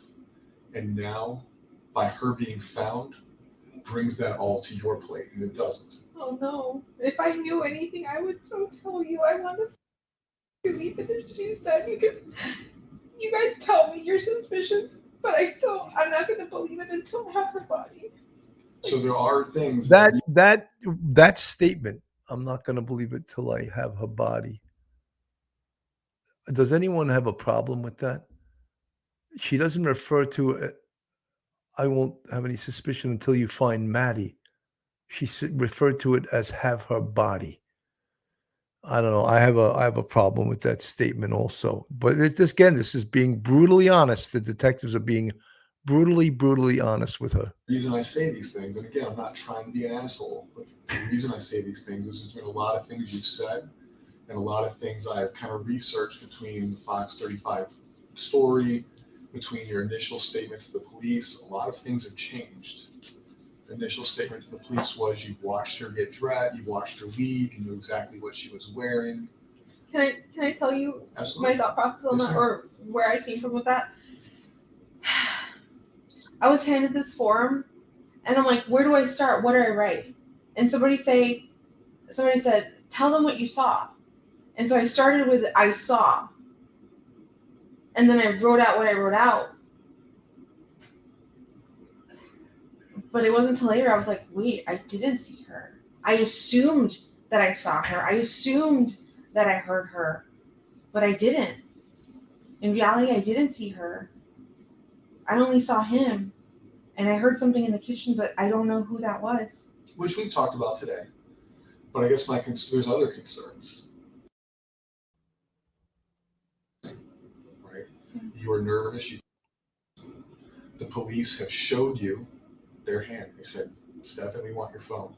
Stefan, we want to talk to you. We're going to lock down your residence. You can't go back inside. Me, I don't care if it's the love of my life sitting next to me. I don't care if it's maternal grandma. If the police come and take my mom's phone and my son's disappearance, I'm not going to offer my mom a lawyer. That's nuts to me. That to me shows you prioritizing Stefan. Because at that point, you became more worried about him being falsely accused than any. Does that make sense what I'm saying? Whether or not that's what you felt, does that make sense? People having lawyers is their constitutional right. That is a thing that everybody is afforded. But for somebody who's going through what you are going through, to offer him a lawyer leads me to believe that there may have been a conversation, there may have been knowledge, or there may have been some inclination that you had, whether it be his involvement, her location, or something to where in your mind there's guilt. I promise you. Because you offering him a lawyer is very weird. I know. That was still me under the assumption that I think at one point you guys interviewed me, and when you guys showed me the picture of her, I believed the sexual stuff, but I didn't want to believe that he had done anything evil to her. I'm like, no, what if he did this stuff fine, but what if she's still missing out there? What if somebody took her? I still wanted to believe I believed him. I believed his whole story. So I was just like, I kept repeating that part. I'm just like, what if she did get dropped off? What if she got abducted? What if she's missing? But that was me assuming that you guys had the wrong guy. I wanted to think he was the good guy still, but clearly he's not. After everything you guys have told me and have shown me, I know he's the worst person on this face of the You earth know right that now. now. We know he's a piece of shit now. You know, But you didn't know that then. I didn't. Then you offered a guy who the police suspected of kidnapping, abducting, assisting the disappearance. Offered him a lawyer. And then we don't have to roundtable that. You went back to what you just said is the sex stuff is fine. It's not Hold on, fine. hold on. I know every relationship is different, and I know everybody's family is different. I won't ask, but going back on, has he expressed interest in? I would use the word weird. I'm not going to shame anybody for what they like. Different sexual pleasures, different sexual experiences, different kinks that involve things you weren't comfortable with. The only thing he's ever expressed to me was like anal. Okay. He had an anal kink and like butts. Okay. But that was something I was never comfortable with or doing, and I let him know that like that's something. So you guys slept in the same bed together. Stephen was a big portion of your life at one point. Stefan was a big portion of your life at one point. And this is not me coming at you as a person or a bad person, because shit happens in the past. In the past, we can't change the past. Has he ever expressed to you? Never. Never. Has he ever made these statements about made you feel different? No. Okay. When you guys slept in the same bed together, in the middle, did you ever wake up and find them cuddling? Did you ever wake up and find them closer than you thought they should be? They would snuggle, yeah. Okay. But we all snuggle. I didn't think that was that problem. So if you guys are sleeping in the same bed and she's in the center, you've woken up and they're snuggling. They're under the same blanket. They're not under the same blanket. No. But just like she's got her own blanket. She's got her spooning own. for what? What is snuggling to you? Because to me, snuggling, spooning, big spoon, little spoon. He would lay down like this, and she would be right here in the nook. Okay. How do you guys sleep? Do you guys sleep clothed, unclothed? I sleep clothed. Yeah. Shirt, pants, pajama sets. Yes. Everybody. I sleep in like my everyday clothes. Okay. On pajamas or baggy t-shirts and shorts. Okay. And Stefan would sleep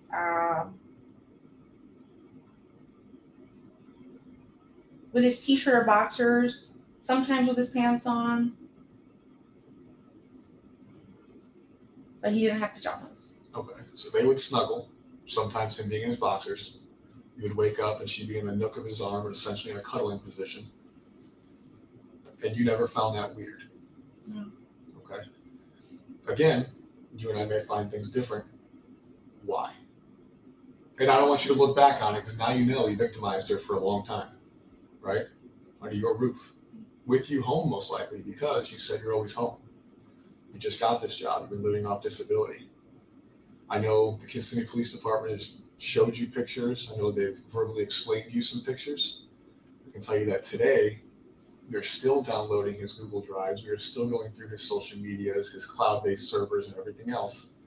And we can now piece back her victimization in your house under your care to 2020.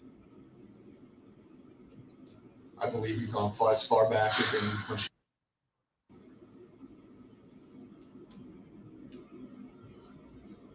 To me, the detective is doing an unbelievable job. But to me, that this is news to Jennifer Soto just is not believable to me. And again, we point to her mental illness, the fact that she's always drugged up, and we point to the fact that she's just plain out stupid. She's dumb. You know, in this area of serving her daughter up to this animal, she's dumb. She's absolutely a moron. you know? But being dumb, being stupid does not absolve you from the law.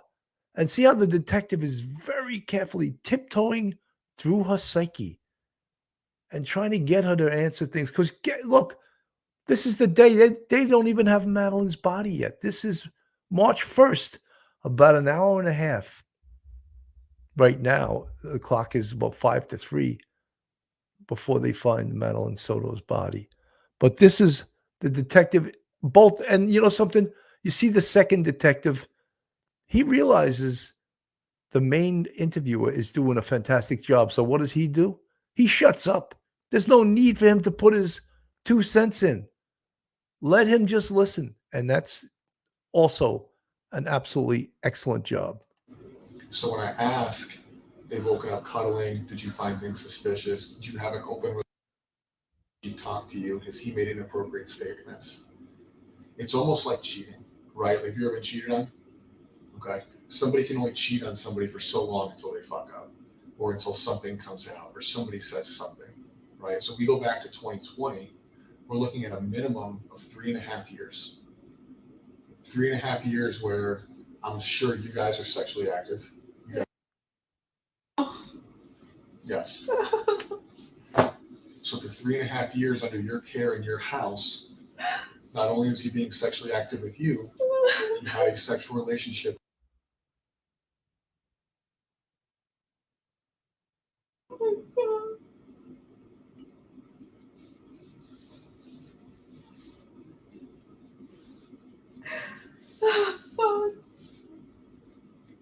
And I know it's an emotional thing, and I know it sucks to hear.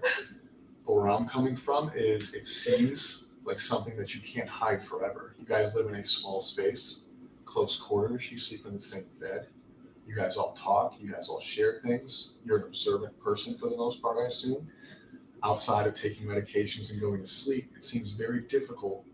A lot of grown-ass adults can't hide an affair with somebody who doesn't live with them, let alone somebody who does live with them. So at a certain point, I do believe you became aware of what was going on. No. And when I say that, it doesn't mean you're in trouble. It doesn't change. I know, but But I do believe that a reasonable person, I consider you a reasonable person, right? Do you think you're a reasonable person? yes. Would be aware that under her roof, sexual relation. I had no The videos, the text messages, the images, they're all documented forever. This has been an ongoing thing. And at her age, I think she probably thought they were in a relationship. She probably thought they were in love because he her male attention, right? She just started liking boys, right? She just got a crush. Up until then, her crush.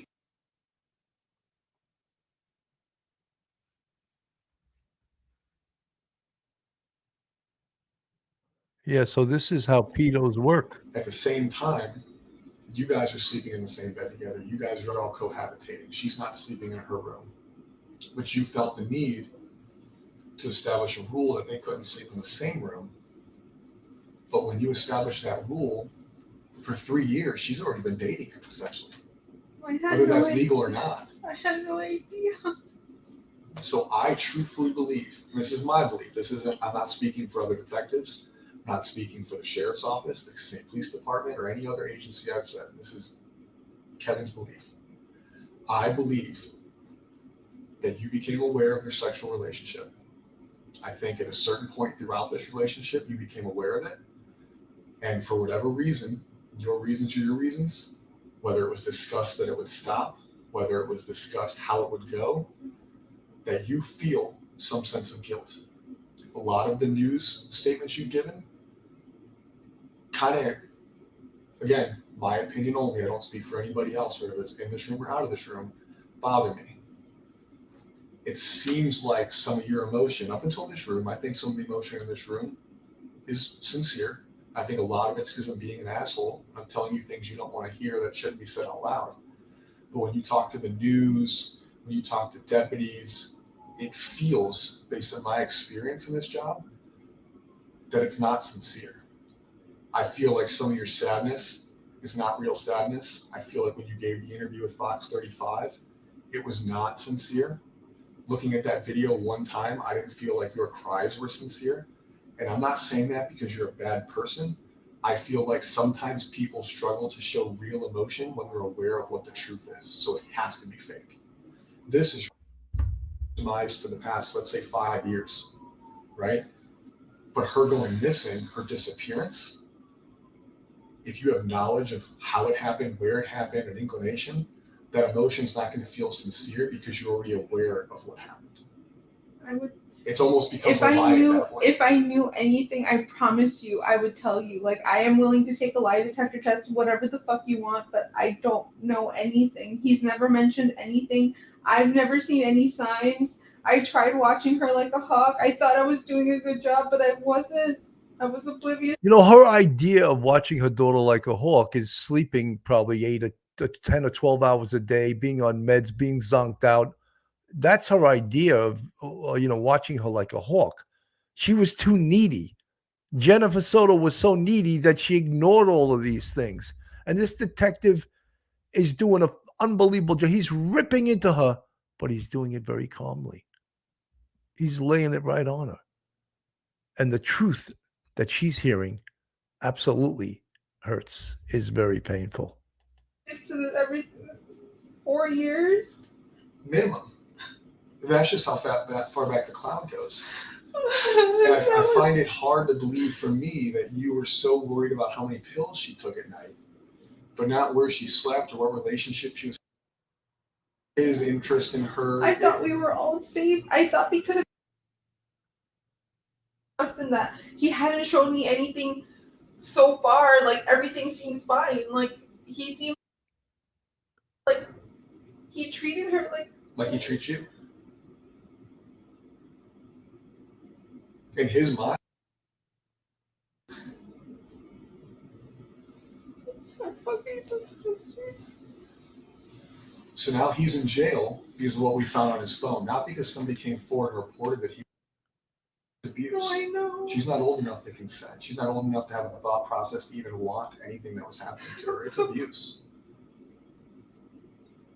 So he's in jail for that, but something caused what, right? We searched murder because we can call it a murder. She didn't die naturally. She didn't overdose. She didn't have a heart attack. We circled murder on Monday. Something had to cause that. He's been having unrestricted sexual activity for a long time. He's getting what he wants from her, probably from you, and who knows whoever else, right? So it's not like he woke up or went to bed Sunday and he was like, you know what? I'm done with this, but I'm going to kill her. Something happened. People don't just wake up and like, you know what? They leave people, they break up with people, but usually things cause people to snap. Now, what? And you know what? And I'm in trouble, or I feel like I'm going to, or him being out. We can go even worse. She's pregnant. That's what questions last night led me to believe when we started talking about her period. I was told that her and her friend, and granted, I'm male, never had a period, but that somebody found it weird that they were no longer on the same cycle. Could be different because she's a teenage girl. Could be that she missed her period. Have you ever found a pregnancy test at home that wasn't yours? I have 2 underneath the bathroom sink, but I haven't seen if they're still there or not. Okay. But you haven't seen any used ones in the trash? No. Their relationship hasn't changed? No. Okay. So what do you think happened Sunday? Other than him killing her, what do you think made him snap?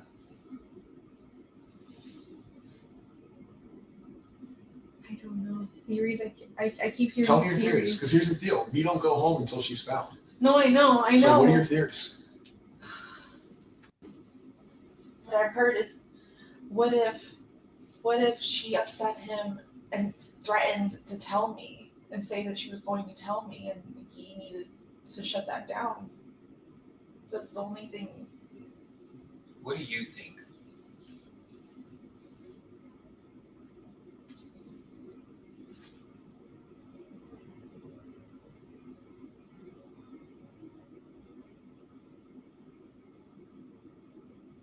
I believe. I don't want to believe he killed her. But from what you guys are telling me, he must have killed her Sunday night and snuck her body out in the morning. That photo you guys showed me of her slept in the car.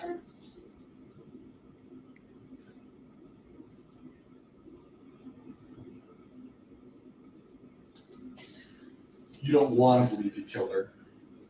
I want to believe she's still alive and that she got kidnapped, but that doesn't seem like that's the Well, that's case not at what all. yeah. I know. My brain just wants to believe something else. I just want to believe she's still alive. She's out there.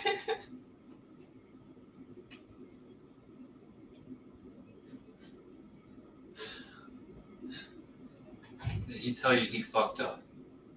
No. He acted so normal that day. He was like, I'm so impressed. We got out of the house so early. Like she made great time. We had so much time to go to McDonald's, but she didn't want to. You know, when Stefan Stearns made all those statements, oh, we made great time. What does that matter? First of all, you're early as hell and you're driving 20 minutes away. It's not like you're taking a trip, an 8 or 10 hour trip. You're driving 20 minutes. To me, that was suspicious too. Oh, we made great time. She didn't want McDonald's. She slept the whole, all of his rhetoric was absolute bullshit. So the fact that Jennifer believes this stuff, she's got to be either the most gullible person on this earth, or she's so zonked out on all her meds that she just lets it go past her and flies past her. His story was so fun. Like, every detail was so believable. He's just been lying this whole time. Like, What about that day in the car when you offered him a lawyer? Did he disclose anything to you there that made you feel like, oh fuck, he needs a lawyer? No. He kept acting like he didn't know what was happening. And I'm like, don't you see forensics? Don't you see they took your phone? Like, something's happening. Like, I think they're gonna pin this on you. And I'm like, in my head, I'm going, they have the wrong guy. Like, they're just honing in on the last person who saw her. But no, you guys knew more. You never said, what did you do? I've never asked him any of that. I still, even up until when we got here to the police station, I was convinced that he hadn't done anything to her at all. Because of him or because of not wanting to believe she's deceased? Because of him. Because I thought he was a good guy. So up until this morning, you still think that it's not? No. You're talking about the other day? Up until When we took him? Yes. Okay. I forgot what day of the week that was. So we're still going through his phone, his drives, like I told you, all his socials. We can date back to 2020. Based on the videos, it appears that was the start of the victimization. Okay, are we going to find anything in his phone with you? You're never done anything. You've never done anything. Has there ever been a request for the two of you to participate in sexual activity with him? No. Regardless of you saying no or yes? No, he's never asked that. Okay. If we find pictures like that, is that going to surprise you? So if I'm in his Google Drive, if I have a sex crimes detective, a computer person look at his phone, and they tell me, hey, Kevin, I found a picture engaged in sexual activity or borderline sexual activity, is that going to surprise you? Yes, because that doesn't exist. Okay. At any time during the course of your relationship, has he expressed that he has ever had sex with a child? No. Not a child, but when he told me when he was in high school, he graduated high school later, older than 18. Okay. He dated somebody younger than 18. I think she was 15. but I don't know how old he was, 19, 20, but he was an older kid in high school. He graduated late. But he had a really young girlfriend. Her name was Kendall. And I thought that was weird. I was like, that's a little too young. He goes, no, it's fine. We were in high school. Everything was normal. Her parents loved me. Blah, blah, blah, blah, blah. But that's the only one. Have you ever gone through his phone? Who, me? Okay. If you had to, knowing Stefan, knowing where he lives, knowing where he goes, how he conducts his life, give me your top 5. I know you've had to have thought about it. If you haven't thought about it, that's another weird thing I got. Since Monday, right? We told you on Wednesday that we think he did it. Yeah. So from Wednesday till today, it's about 48 hours. Give me your top 5 places you think are possibilities based on knowing him, based on knowing his path of travel. Where do you think? It doesn't have to be based on evidence, just in your gut.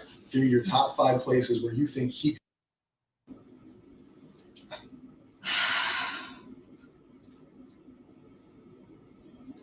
In this area, Doesn't have to be this area. No, I know. Anywhere you want. I'm saying in this area, I have no idea. Orlando, Kissimmee, no idea where he could have taken her.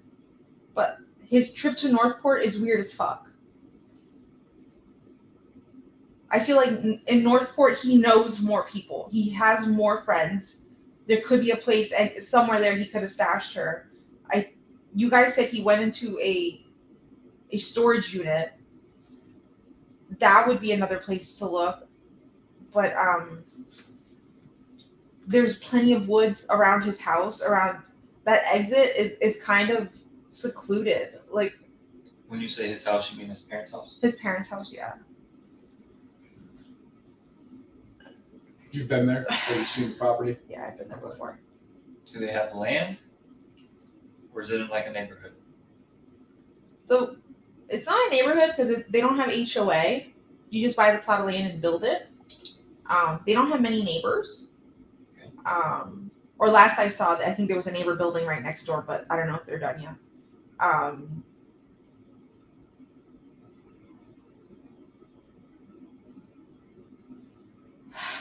It's amazing to me how she goes from being so super, super upset into just normal, like she's having a normal conversation.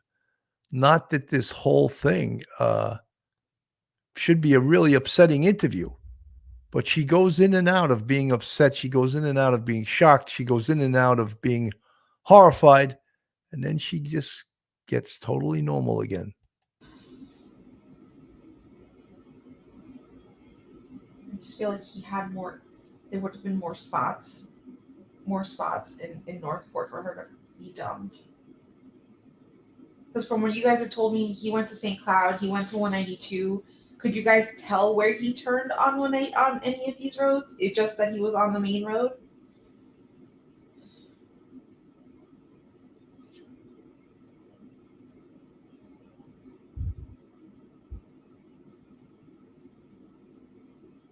I didn't think he ever even knew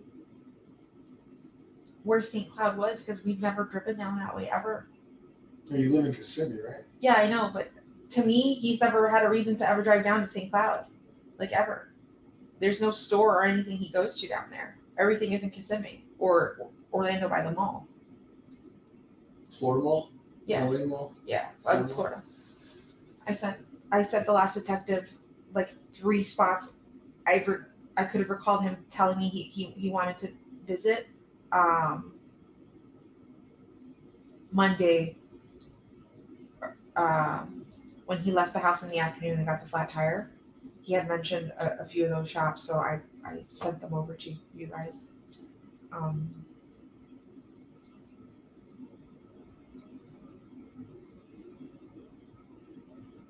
There's honestly nowhere I can think of. We've never gone to. The only wooded area that we've ever gone together would be Shingle Creek Regional Park, where the Pioneer Village is. Okay. That whole trail there, we had scooters, and he had like a electric skateboard kind of thing. we would all cruise. We would all cruise the creek, explore. We've taken a canoe up that creek before. Then the Kissimmee Trail. There's a trail that runs right behind my house starts right behind my house and goes all the way to that bridge on John Young Parkway that says Kissimmee on it. That whole trail, we've done that as well.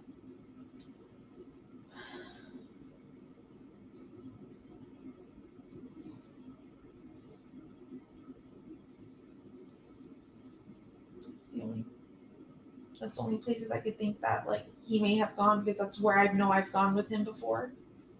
But anywhere else, I have no idea.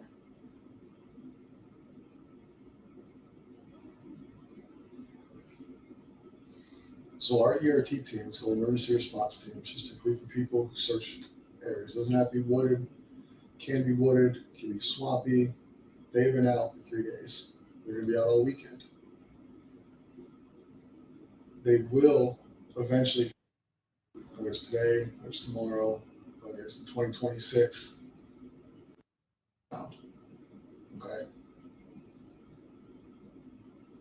I don't think you want that to take too long. Right? I'm sure you'd like to have a funeral. I'm sure you'd like to have some kind of memorial service. The last thing you want is for us to call you in a year and say, hey, we found remains. We don't know. Okay.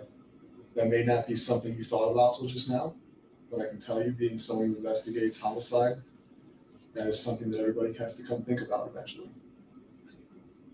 If you can think of anything that would assist us in making that happen for you today versus 2 years from now, regardless of why you know or how you know, we need it. No, I know. If I knew anything, I would tell you right now.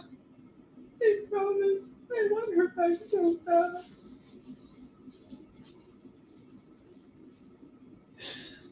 I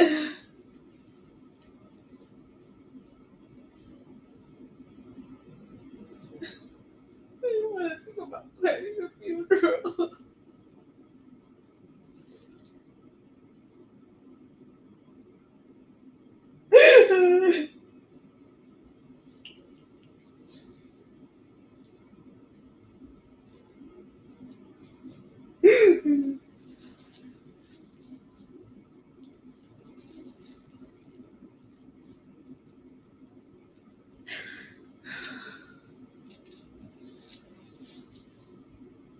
What has your communication been like with his father since this? I've limited contact over the last 2 days because I know too much and I don't want to tell them anything. You don't want to tell them what we've told you, or you don't want to tell them what you know? No, I don't want to tell them what you guys have told me. I don't want to share. It's so difficult because I've known them for just as long as I've known Steph, and they feel like absolute shit right now. I know that they kind of got into a fight because Chris started, are you sure we know our son? Are you sure we know our son? I don't think we know him at all. The mom was defending him, but now with everything, with the evidence on the phone coming out, they know. They know he's a piece of shit. We've talked to his dad, and his dad knows as much as you know. He knows his son's a rapist. He knows his son's a murderer. He's talked to us. He's been very open with wanting to help in any way he can, whether that's technological, whether that's verbal. Yeah, he even had, I was with him when he turned in his knife to you guys. He remembered he had a knife on him and gave it to you guys. I thought that was... Have you talked to Chris about Stefan needing a lawyer? Yeah. When?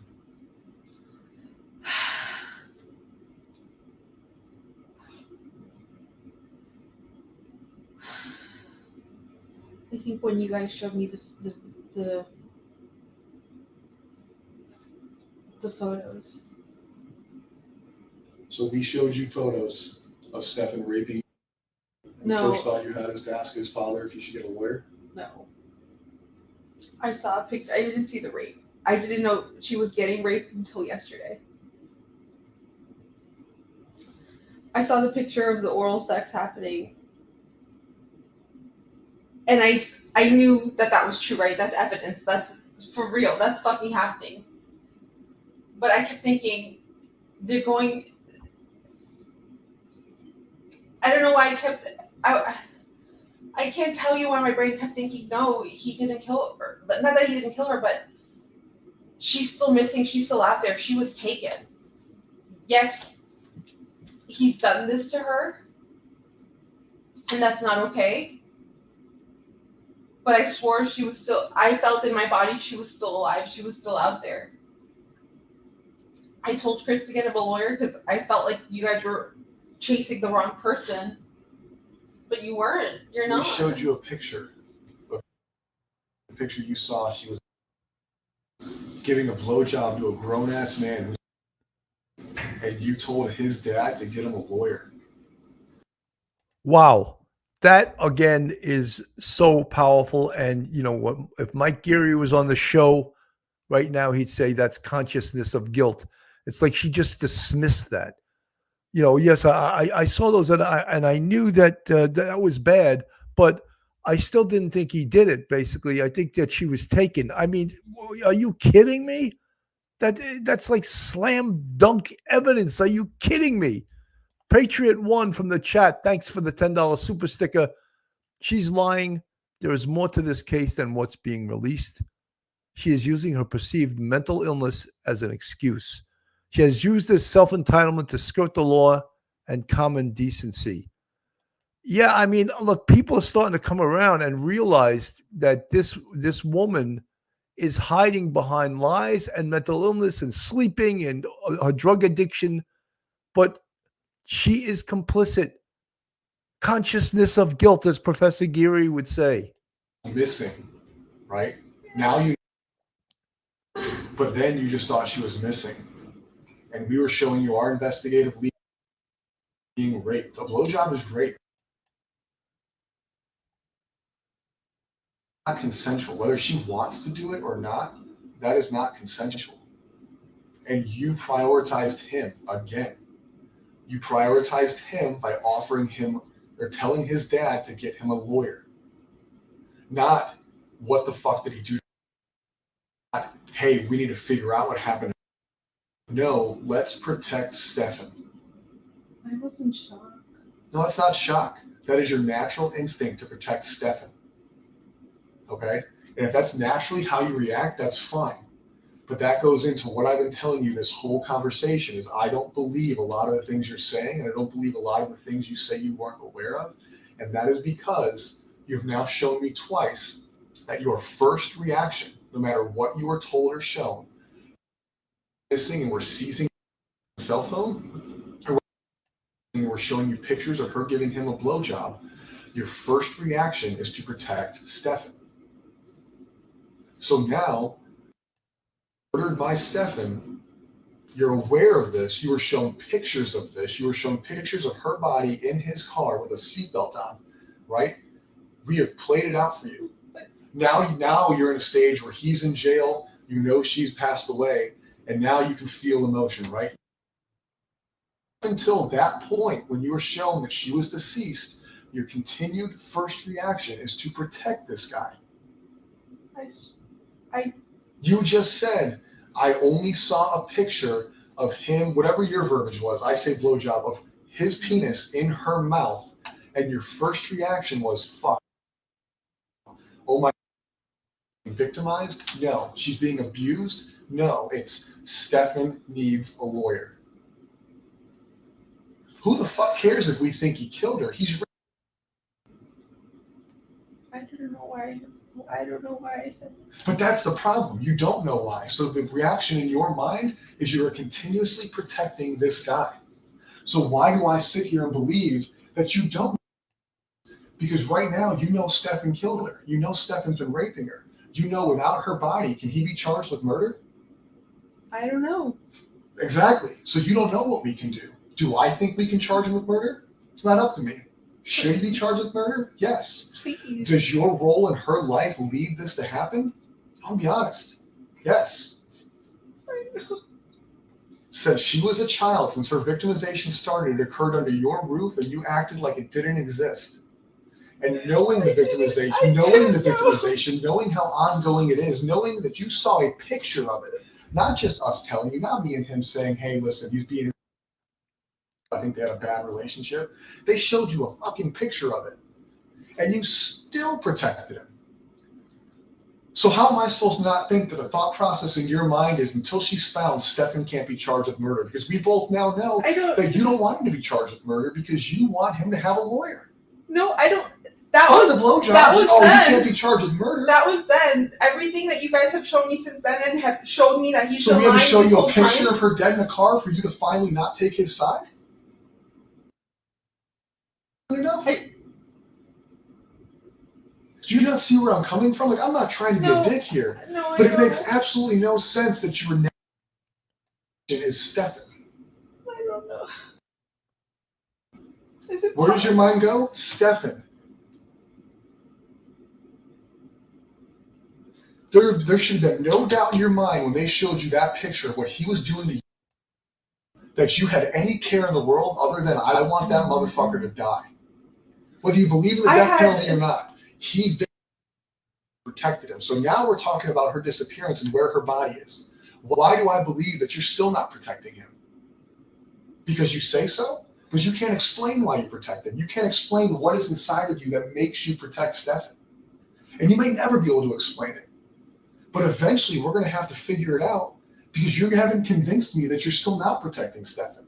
I got all these people out here searching. I haven't seen my own kid in days because I'm looking. Truthfully believe that I can't go home and see my kid is because you're protecting. I can't. You're people sitting in the woods just waiting for me to tell them where to go, but I can't because I think you're in trouble. I don't care about him. I want him to go to jail. I want the worst thing possible to happen to him in jail. I know what happens to predators in jail. Like, I'm ready for that. Like, please. I don't give a fuck about him. I'm not protecting him. But you knew he was a predator when you got shown the picture. And then you text his dad that he needs a lawyer and you hope that he invoked, was the words I was told. What? You hope that he didn't talk to us. He needs a lawyer. No. All over a picture. You didn't care. You didn't care then. Oh, whether sex isn't important to you, that wasn't anything close. I knew what I saw was He was terrible. a predator right then and there. That's the day you found out he was a predator. Yeah. Yes. And after you found out he was a predator, did you not say he needed a lawyer? I did. So why today, Friday at almost 3 o'clock, 5 days into the disappearance, 2 days since you probably found out, or 1 day since you found out she was murdered, do I believe you that you're not telling me where he went, or that he didn't disclose to you where she was, or what caused this to happen is, listen, I know I've been doing whatever, or listen, this fucking happened. How do I believe that that didn't happen when everything you've shown to me is protect Stefan? Now, once have you shown priority in this conversation, in this investigation? You're coming here looking for her. You reported her missing. Trouble for not doing that.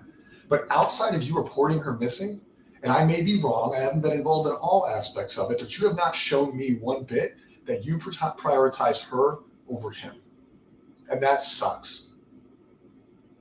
Not because we're working our asses off for your family, not because we have people out there sweating their asses off for your family, but because I feel like all I care about is your care is to make sure Stefan doesn't get held fucking accountable.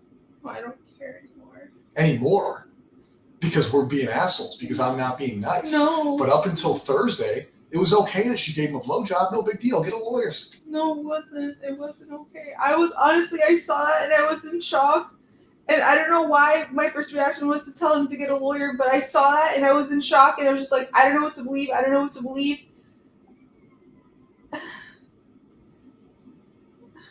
It's easy to believe it now. We showed you pictures of it. You can't deny it anymore.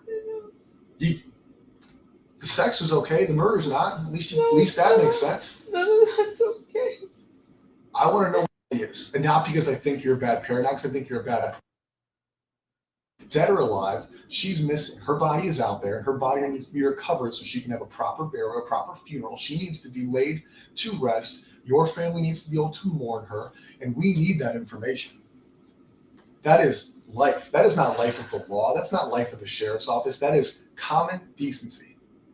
That is what she deserves. That is what you deserve. That is what your family deserves.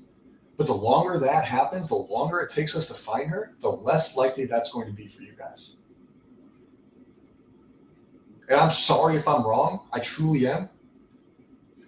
But deep down, you haven't shown me that I am.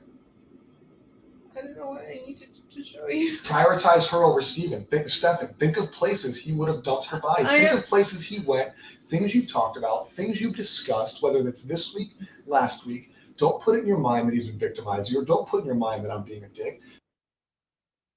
What can I think about to find out where Stefan put her?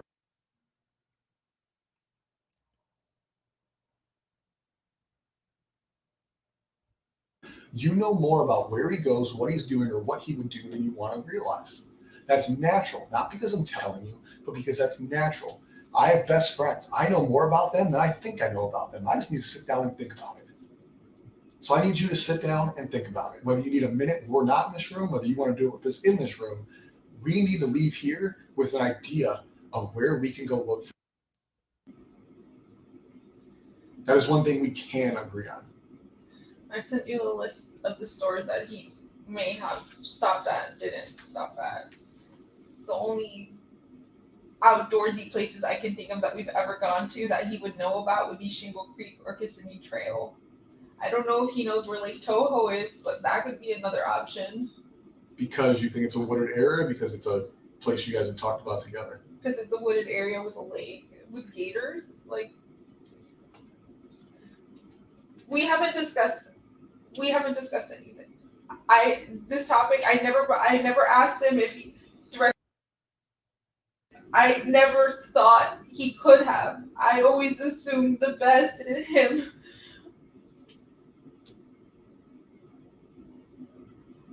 But I didn't ask him directly. I didn't even suspect that until you guys showed me that picture upstairs. We're here. I don't know.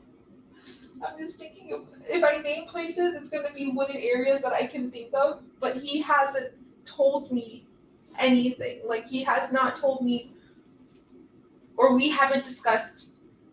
So him going to 192 that day, all you know is that he went to 192. He said he wanted to visit House Card Rules. That was one of he named 3 stores, and that's one store I can remember him listing on that list. House Card Rules? Yeah, I don't have my phone. We'll get your phone a little bit. House Card Rules. What kind of store is that? I don't know if that's like a video game or card game or board top game store. But that's on 192. Close to one. I think Okay. I think close to 182 somewhere. And he said he wanted to go to 3 stores. Yeah.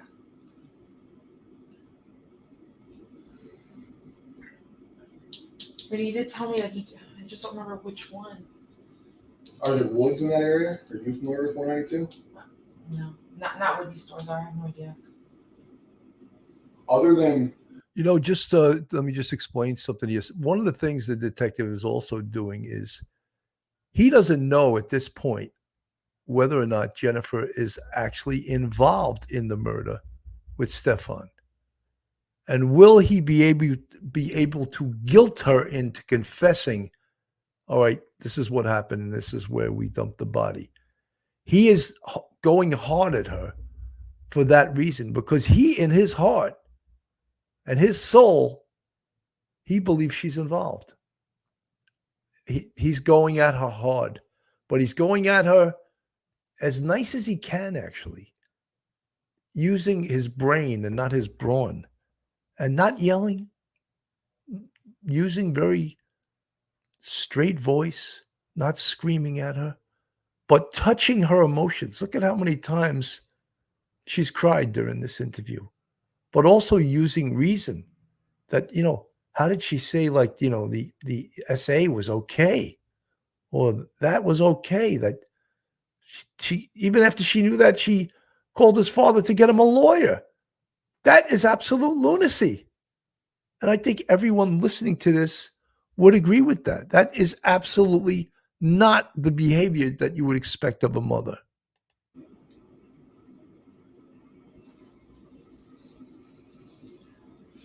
You came up with wooded areas that you know of. Yeah, You came up with wooded areas that you think he could dump a body in. because I've been there with him. Yeah. I need to know wooded areas where he travels. Right? You're saying we've been there, so she could be there. So that tells me she's not there. It tells me it's a waste of the search. Okay. Because when I put 90 plus people there, that's all day. Right? We got to coordinate that. We got to put them there. So we need fruitful searches. Yeah. So I need likely places that you think, and I need places you think based off of conversations with him, not because you can picture in your mind that there's trees there. Okay.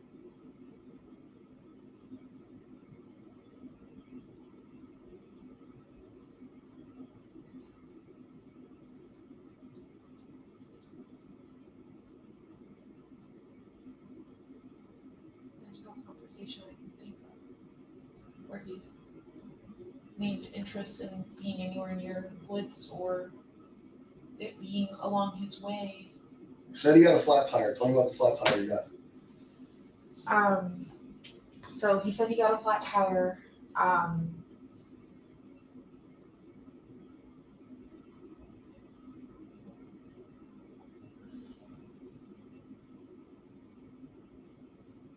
I'm not sure when he got a flat tire, but he said he got a flat tire and then came directly home, and he got home around 2:40. So flat tire, he said he was driving down 192 and it just popped and shredded and fell apart. And he pulled over into a plaza and changed the tire for the first time in a very long time, and said he hurt himself doing it. The frame of the car, something came down on his finger. All his lies, I don't care, but I want to know what you question him about. Why was he there? What was he doing? There's no way you're the most trusting woman in the world. You just don't ask clarifying questions. I know no relationship I've ever been in is that trusting. He just tells you he's gone at 3 a.m. getting a fucking Wawa, and you're like, ah, whatever, bet. Same thing with this. It's like, oh, I got a flat tire, was here. Why is he in these places? Do you not question him? Why were you on 192? Why did you dip out at 3 a.m. with my car? I didn't know he Like did this, that. this is 2 times he went to 192. He went to 192 the day she disappeared, right? He's roaming, looking for her south of where she went missing, because supposedly she went missing. And 192 is south of where that is. And I Not very likely that that's the route she went on foot or abducted, and that him driving around is somehow going to locate her. and he did tell. I did question that. I was like, when I asked him where he's searching, he said 182. I said, why? That's nowhere where she would be. And he didn't give me a clear answer, and I don't know why I didn't push it.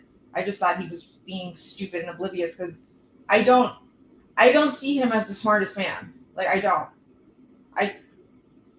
I let him do what he does.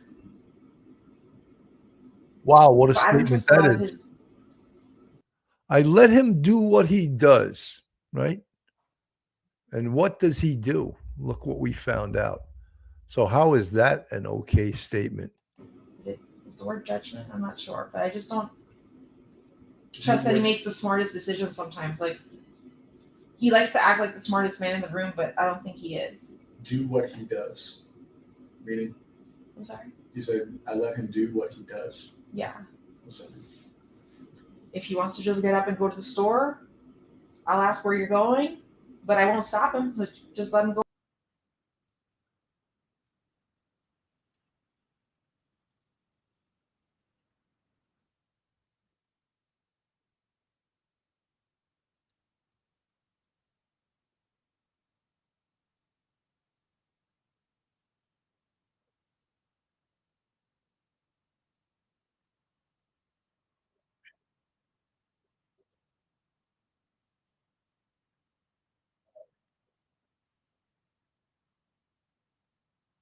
I think he killed her that night.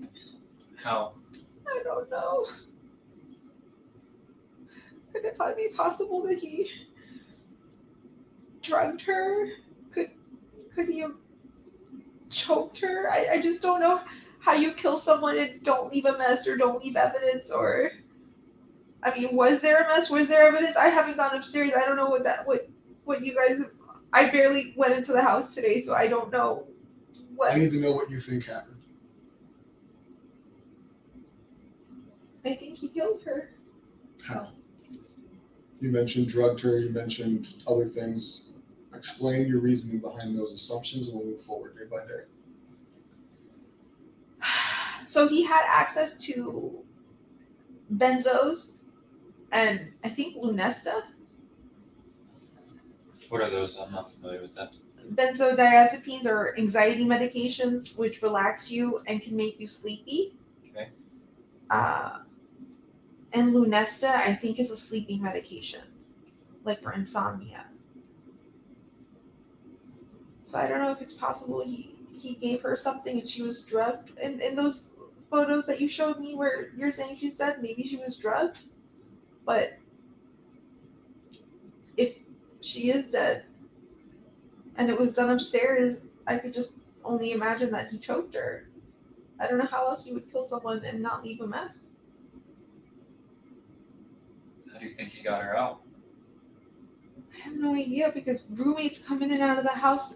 The reason they're asking these hypotheticals, how do you think? Because they want to see if at some point she comes across and says, I helped him do this, I helped him do that. That's why they're doing that. Just so you know, it's not just that they want to hear her hypothesize of how she thinks he did it. They're hoping that she comes and admits she helped him. At any given point in the morning, and we don't know their schedules. They can come in at any time. You guys showed me a picture, I think, of him or her in the car at 7:30 in the morning. My roommate left the house. She's the one who leaves the earliest. She left at 7:45. So like, what if he had waited a little longer? She would have caught him with carrying a body out of the house. How did he do that without being caught or seen?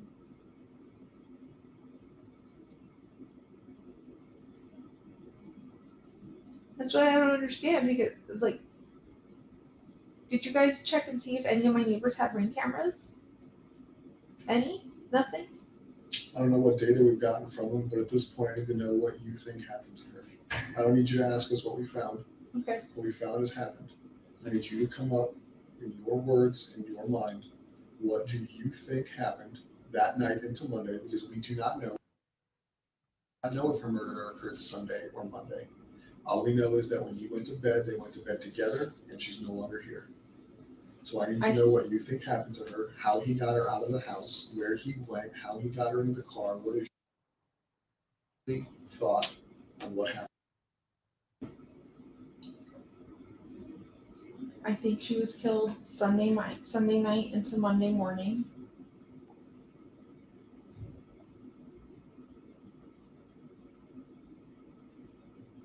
I'm thinking he carried her out of the house. I don't know how he didn't get caught by any of my roommates or no one heard.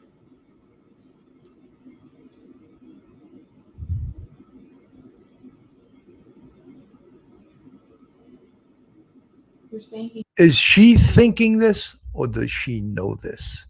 And that's what the detectives are thinking right now. Does she know this? Because there's a thin line between knowing it and thinking it. he drove all around town.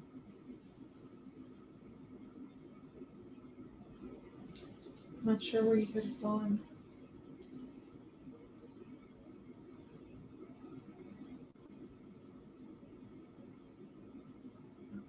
And then him coming home and leaving, and coming home and leaving, what do you think? Knowing that he killed her. If you had That's to make- suspicious if as you were- fuck. It is suspicious as fuck, but if you're writing a book, what do you write? Let's say this is a fiction novel, right? You're now aware that he killed her, so now you can piece together a story of what happened, right? You don't know the story because you're not him, and you tell me he hasn't told you. So it's not real. So you're telling me what you think. Yeah. Right? We know he killed her. We know he drove out of there Monday morning. We know he discarded her backpack in the trash dumpster. We know he discarded her laptop and one shoe. Right? So all her property was discarded to look like she's gone. That way he doesn't have evidence with him. They leave.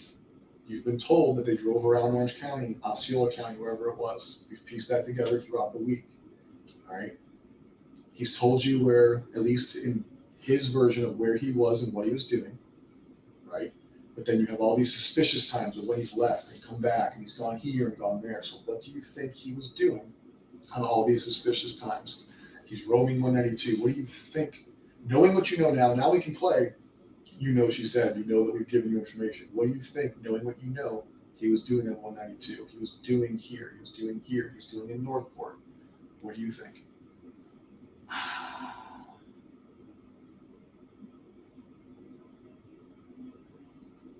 So him leaving early in the morning and driving around aimlessly somewhere.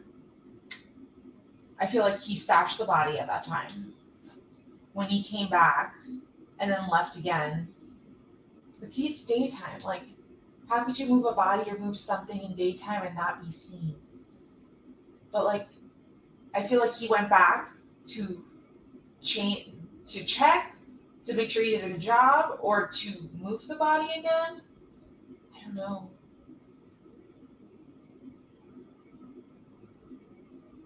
But him leaving the house multiple times without his cell phone is sketchy as fuck. It's so suspicious.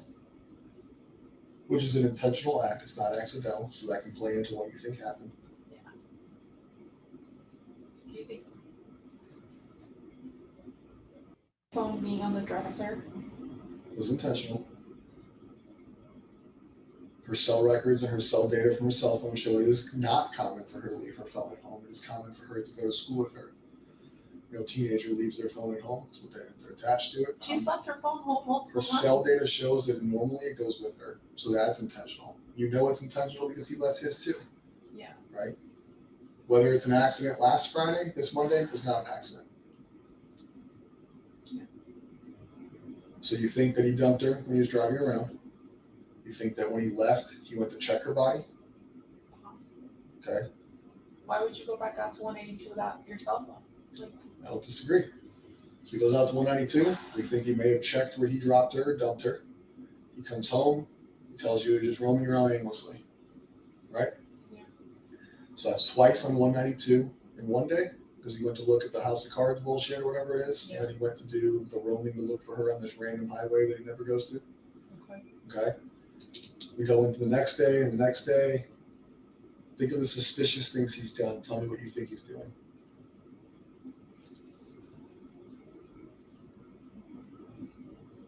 Him grabbing my phone and trying to log into his emails, that seems kind of suspicious.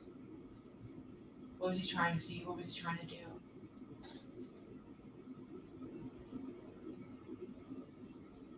The thing is when he had my cell phone, now that I think back to it, he had something wrapped around it, so the phone was under a blanket, and he was like this.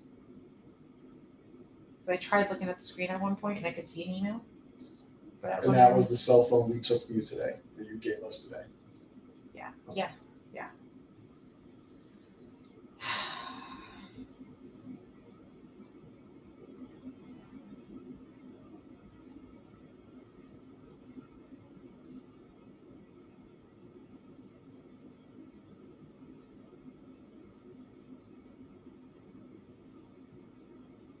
Can you guys tell me if this is true? Because I recall a family member telling me something, like my sister. Was the last thing searched on it Amber Alert? Her cell phone has Amber Alert searches in it, but I looked through her cell phone last night. I do believe that she may have been clicking on links for Amber Alerts that came through. I don't think she was actually searching them. Okay. They could have just been links she clicked on. Because I wasn't sure if that was him Googling on her phone about Amber Alerts or if that was her. That we will never know. He is not obviously cooperating. Can you like, could you guys explain what happened yesterday? Before that, I need you to continue going with. Where are we at? Suspicious utilization of your phone. Of the phone, him disappearing multiple times, him disappearing to Northport. What the hell was he doing? That is suspicious. I mean, now that I know that that's where he went, that is suspicious as all fuck. Why did he go to a storage unit facility? What was he grabbing? What was he trying to dispose of? Or what was he trying to hide in the That to me is suspicious. Fisher Blue from the chat. At this point, she's hoping she's still alive. No, she's not. She was told that she's not alive. Detectives told her she's dead. And although they haven't recovered her body, they told Jennifer Soto that she's dead. Lizzie Herzberger from the chat. Sergeant Bill, can you tell me why the mother has not been arrested?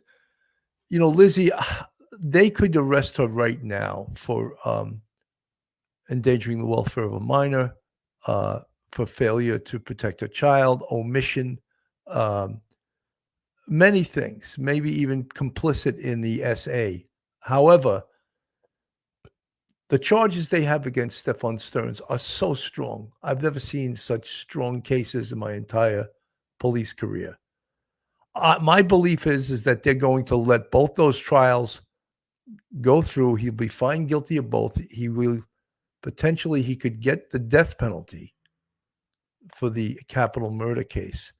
At that point, I believe Jennifer Soto will be arrested, because if they arrest her, the speedy trial clock starts to tick and they have to present the case in a certain amount of time.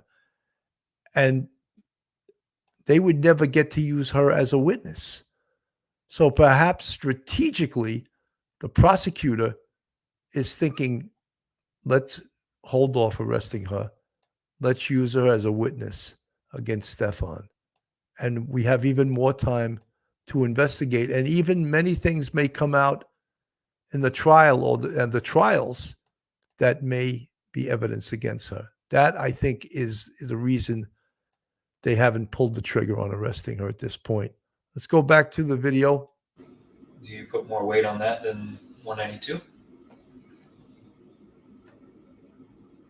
190, no, because 192 would be something happened in Northport. There'd be no reason he would Do take. you understand what I was asking with that phrase? Putting weight on it? Like, do you feel like it's more suspicious what he was doing in Northport versus 192?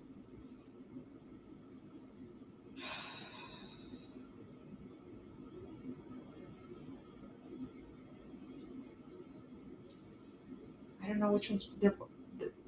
I don't know which one is more suspicious to me. They both. 192 seems to me like the easiest place he could have dumped her, or like figured out where to put her. Unless she was in my trunk the whole time and he went to Northport. The trunk of your car? Yeah. Didn't you drive your car at some point? I Didn't you did. guys sit in your car at some point? I did. So that's what I'm saying. Like, I would have probably smelled something, but I didn't. So I'm just trying to think. I'm like, did he stash a body in Northport? No, I don't think so. He was probably hiding something or destroying something. So I guess 192 would probably be the most important right now.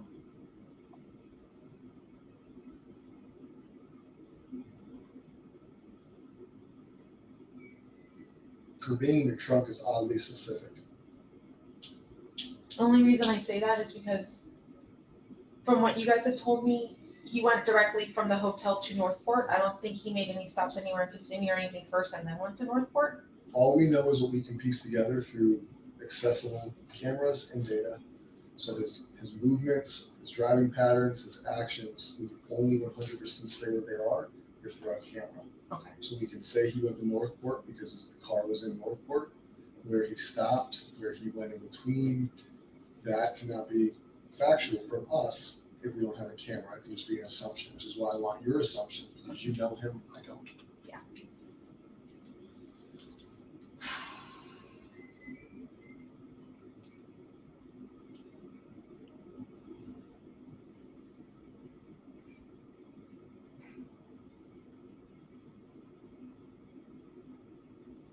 If I fell asleep at 3:30, 4 o'clock in the morning,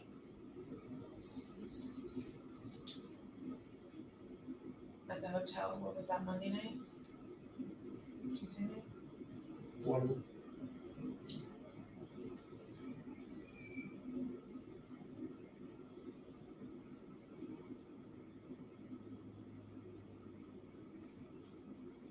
I'm just trying to think, like, could he have had time to stop somewhere, wherever he stashed her, and then took her to Northport.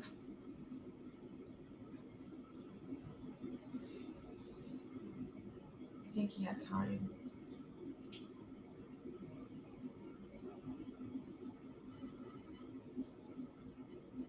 Has he cleaned your car since it came back from Northport? Was he brought it to a car wash? Has he detailed it, paid somebody to come out? No. Because you, through your, we called it a fiction novel, you pieced together what you think happened based on a suspicious activity, and you ended with, you think he put her in your trunk and brought her to Northport. Yeah. I know I asked you to make assumptions, but now I want to know why. Why is that how we finished this? What is in your mind leading you to believe that is the ending of the story? Because 192 seems like a really busy strip, and I can't think of anywhere immediately, like, other than going deep into St. Cloud, like passing St. Cloud, like going into Holapa or Harmony, that I could see some stashing the body somewhere around there. But Northport has so many wooded areas, and I feel like, I don't know, he would be familiar with both areas. I just don't know him to ever drive down 182 super far down, like into St. Cloud. But I've known him to drive around all around Northport.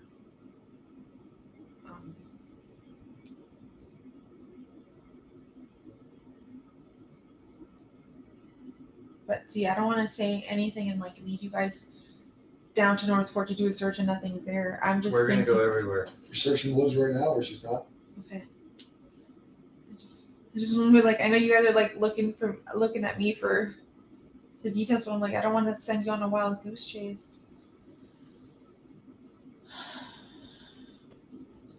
You know him better than us.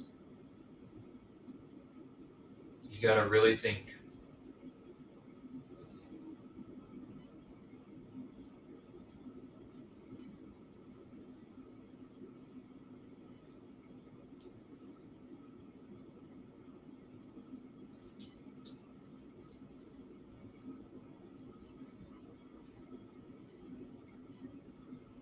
Yes, a lot of you guys are commenting in the chat how she refers to her daughter as the body, or he may have stashed the body.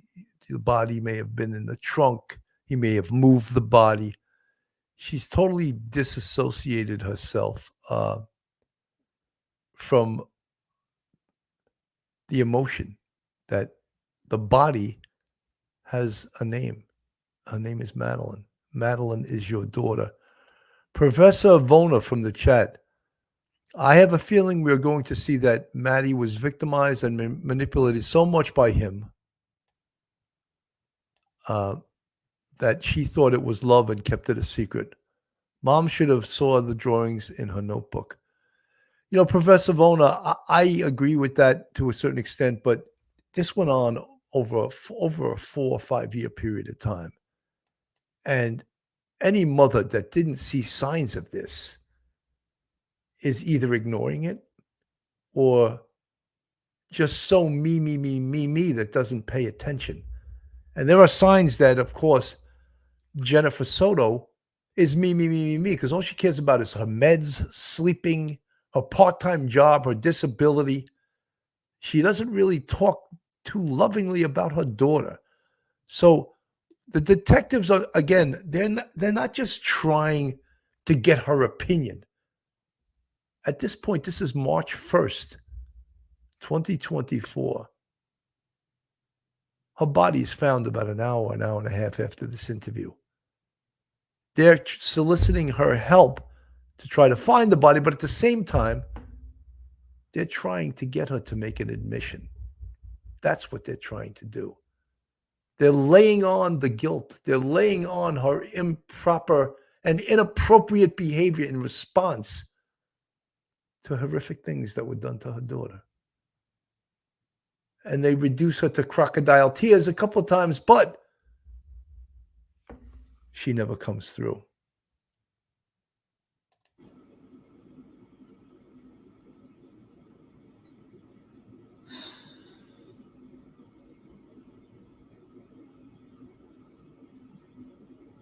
as the interview continues. Where do you take her? I'm going blank. I have no idea. I feel like you're becoming emotional right now. I feel like you want to tell us. No, if I knew what to tell you, I would tell you. If I had the truth, I would tell you. I don't know anything. Jennifer, where do you See, they really think right now she's almost at the precipice of confessing her involvement in this. They're not just going through this exercise because she's going to say, oh, we went here once. They're trying to see or trying to get her to feel so guilty, she'll make an admission as to what happened. think you took her?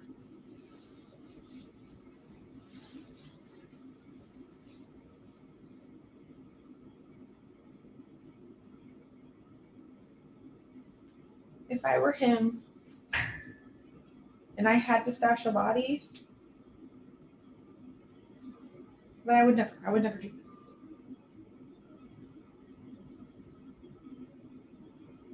My mind would say to go to Lake Toho.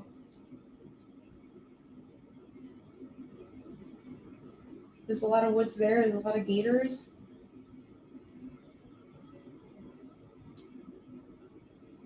I don't want to think about it though.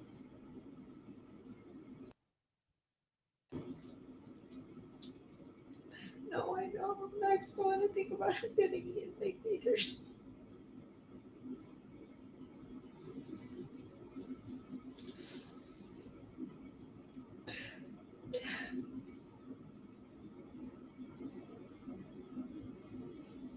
I don't know where she is next.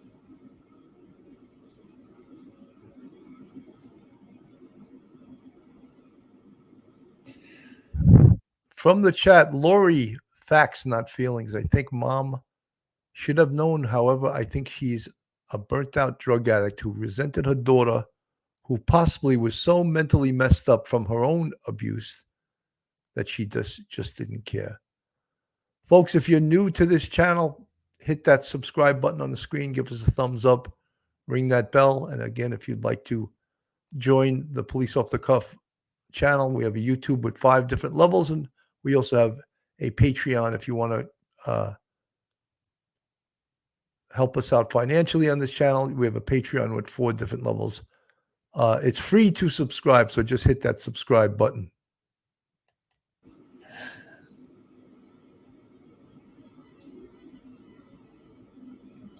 Like I told you, there's going to come to a point where we will. Right?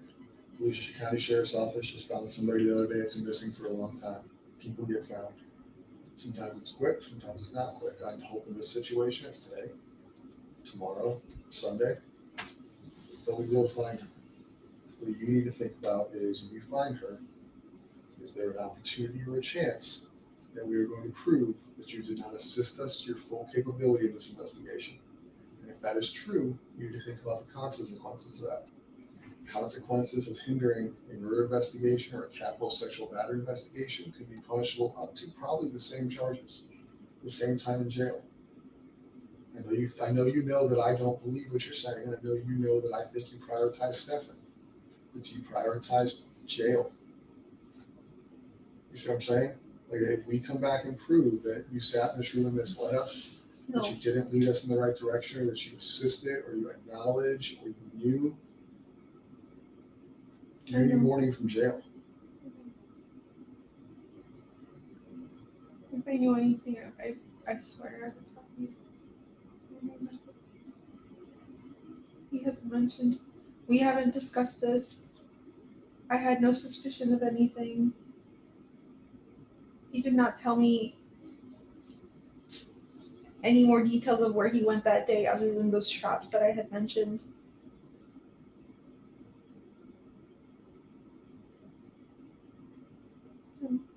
I'm giving you my truth.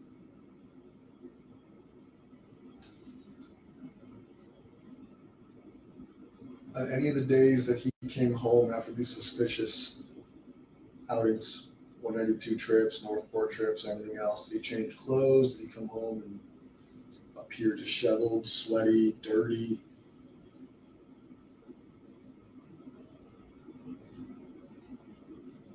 I don't believe he showered. He didn't bring that many changes of clothes with him, so I know he's repeated his outfit over and over.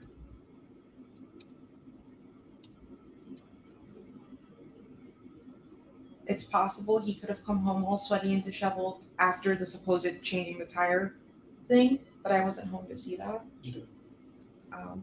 But other than that, I didn't see him come home dirty or sweaty or anything like that.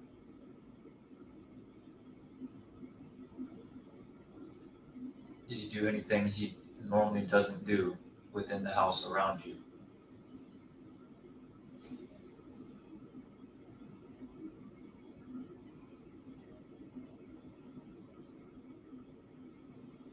No. No.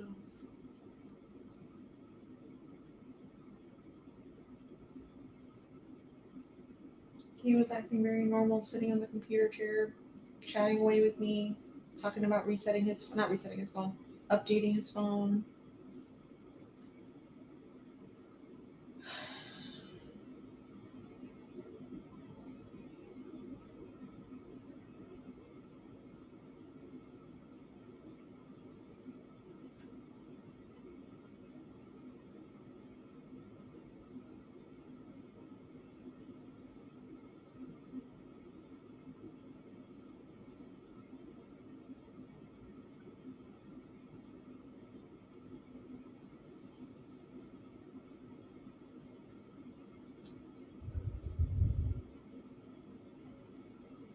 Did he carry tools in his car to change the tire, typically? I think he said there was a tire iron in the car and the jack. Did he bring it inside? Did he leave it in the car? After? I think he left everything was in the car.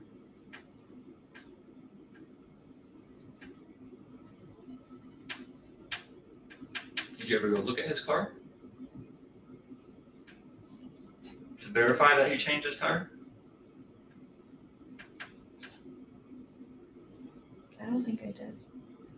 Never dawned on you to go double check.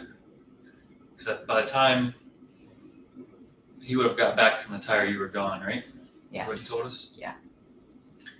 And then she was reported missing. Yeah. During that time. Yeah. It never dawned on you to be like, damn, did he really change his tire? Let me double check. No. We got home really late that evening and I didn't even think of doing that. This is part of our problem. He did so many things and you never questioned it. I didn't suspect him. How can we believe some of the stuff that you're telling us or believe that you don't know?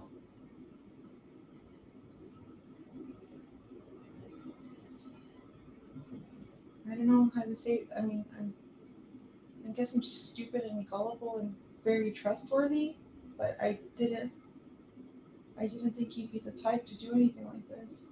I didn't doubt. But you knew he was vindictive. You described him as not trustworthy with his family. You described instances where you document where he was lying to his family, lying to you, lying to others. Lying to his family, yes, but lying to me. You discussed that he wasn't that good of a person. You had to Yeah, all these things that she just dismisses. He's lying to his family, stealing from his family. You're not describing him in a positive light at all. So this trust, this caring, all this stuff makes no sense because regardless of the victimization, describe him as a good person. He's stealing from his parents, right? But he never stole from me. You guys have no money, but all he's doing is ordering things, right? He's buying himself things. You described him as a selfish thief. You even called it a robbery, that he robbed his parents. So you're trusting this dude who you're describing as untrustworthy. But I thought he was. What happened to her? Where did you pass that? I can't fathom that. I can't wrap my head around that.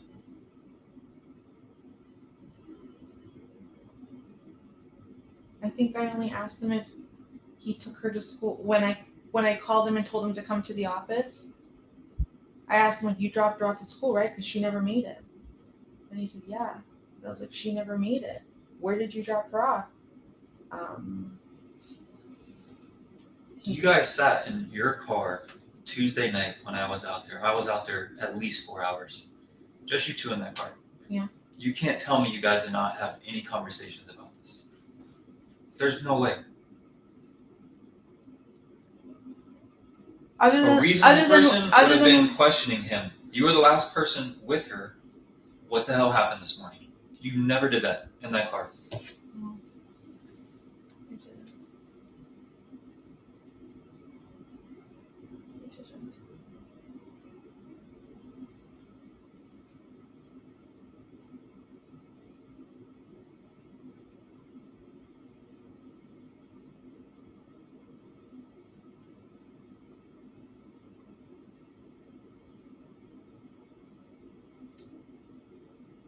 I remember being on my phone.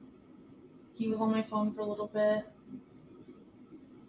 I know I was medicated, and I was just zoning out. I wasn't thinking anything of anything. I never asked him. Just asking him that one time to me was, if he took her to school, that was enough answer for me. I don't know. I just wanted to think.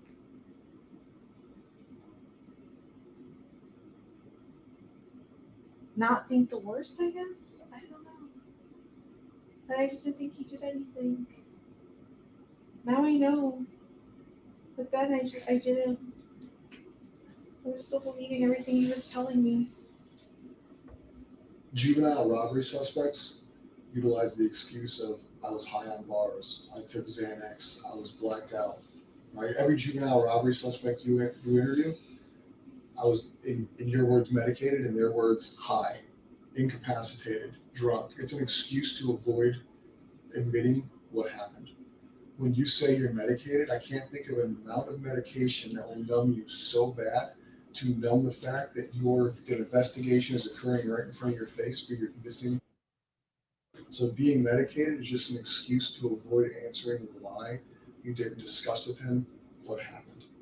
It minimizes your guys' interaction by saying you were not fully coherent. But there's a person I know who can sit in a car and watch a bunch of detectives and crime scene investigators and everybody else search her house, seize her house,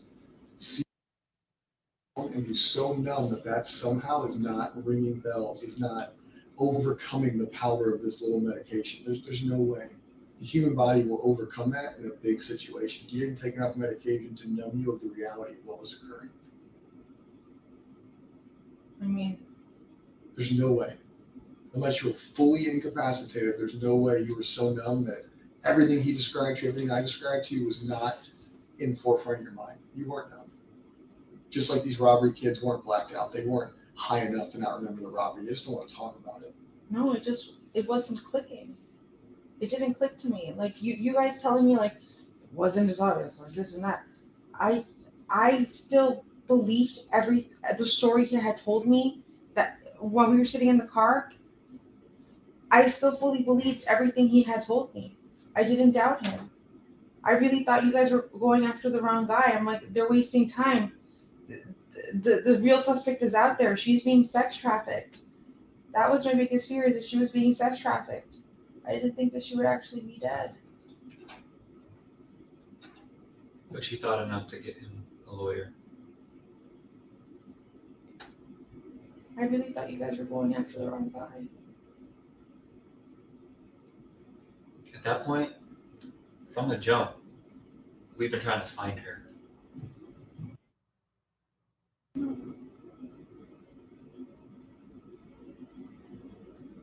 That has been and will be our biggest priority. Him getting arrested for victimizing her was an accident. No one discovered that she was a victim because we took his phone. And I'm like so happy that happened, because if not, this would have continued to keep happening. Well, it wouldn't have, because he killed her on Monday. Talking about if she had been found. Found alive.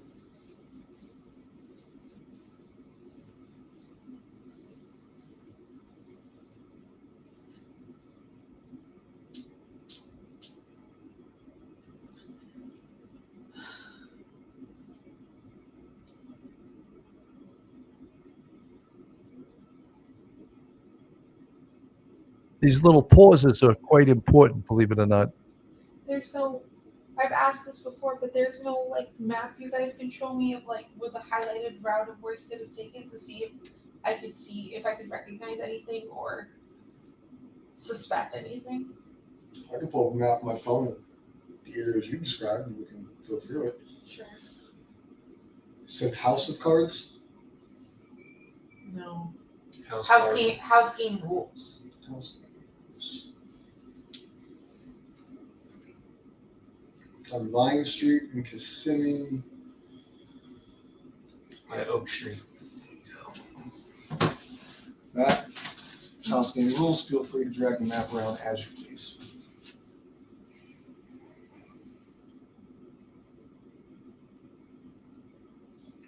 That's all of it. Oh my god. And realistically, Florida has a lot of wetlands, so anything you see that's green may not necessarily be wooded, is maybe a rule, but we're looking more for where you think based off of this route, not necessarily just like the green parts of the map. Yeah.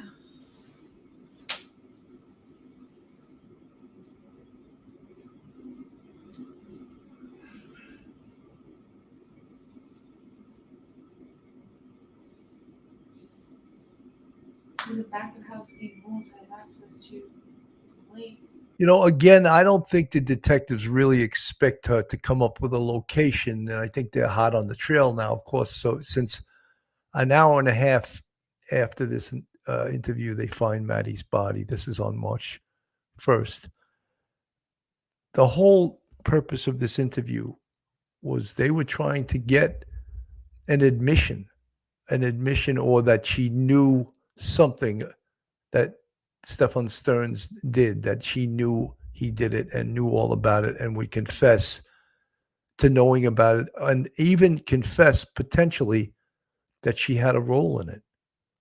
But although we see here that her behavior is so inappropriate and that she doesn't think like a normal mother, like a normal person that would be protecting her daughter, and her reactions don't make sense to most of us, you know, after she sees a photo of the SA on his phone and is told about what he was doing to her daughter, she calls his father and asks him to get him a lawyer. That makes no sense to anyone watching this.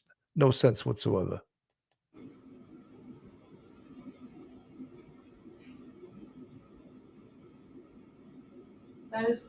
That is the one shop I can remember him specifically naming that he was going to that Monday. He said house game rules. Did he make it there? I don't know.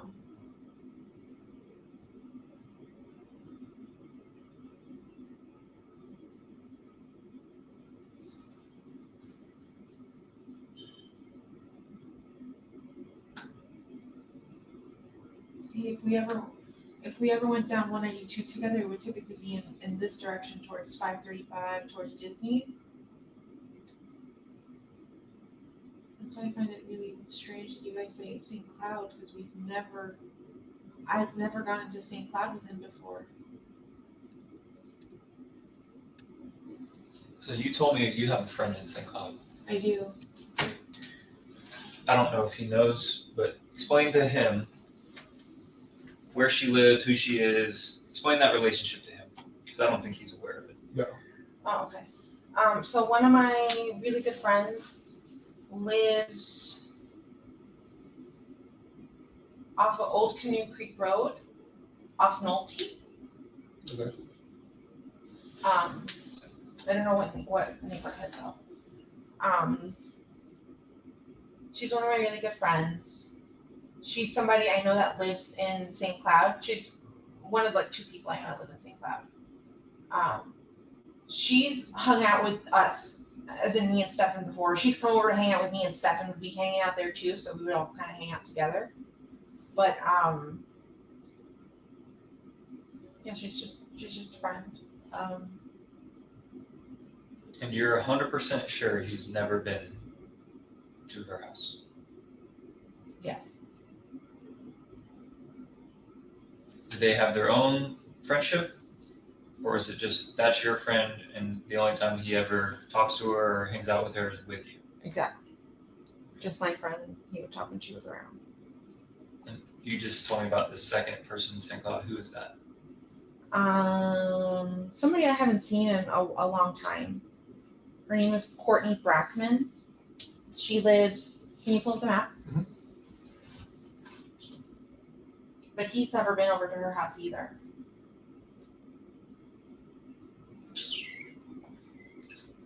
Search.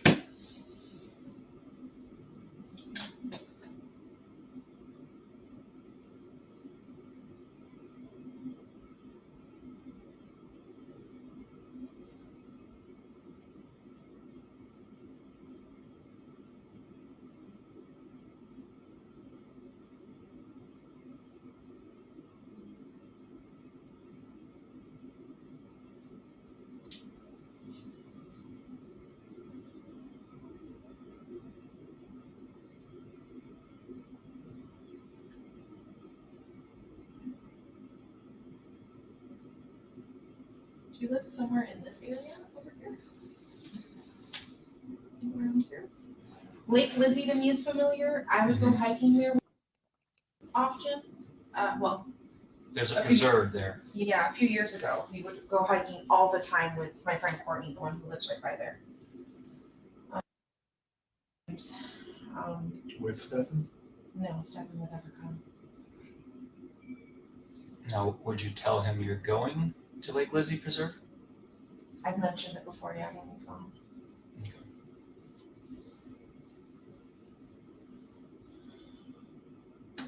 When we talked about St. Cloud and, he had asked for your top 5 places, why did this ever cross your mind? Lake Lizzie? Any of these places in St. Cloud that you're familiar with? I mentioned them the first time St. Cloud was brought up. I mentioned my 2 friends that live there. And then, I don't know if I ever mentioned Lake Lizzie. Not sure. Do you know if Lake Lizzie was special? She did enjoy going out there.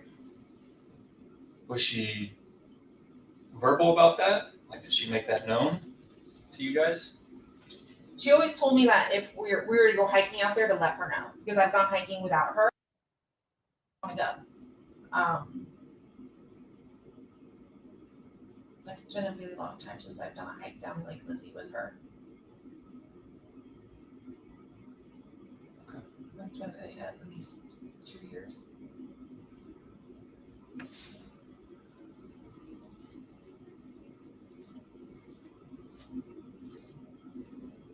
Yeah, those are the only places in St. Cloud that I would know, that I could think of, that he might be aware of, but But your gut tells us no. Lake Lizzie, probably not. Like, does he even remember what the name of Lake Lizzie is? Probably not.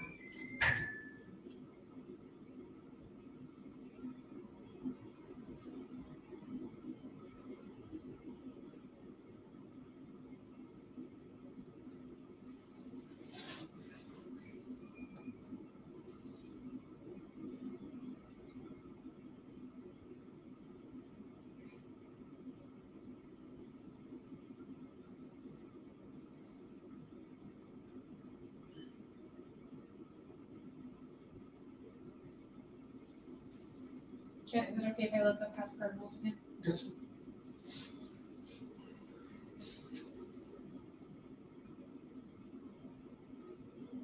Or house rules, too?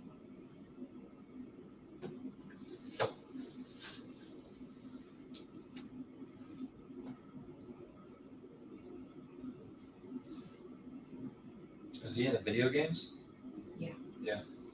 World of Warcraft, into tabletop games like Dungeons and Dragons and Warhammer 40K, card games like Lorcana, which is a Disney card game.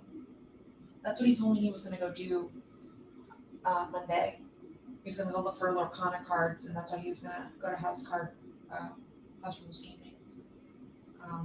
He was just gonna make a few stops, and I said, "Why are you doing that? Why are you wasting time when we don't have money? Like, you don't have money to spend."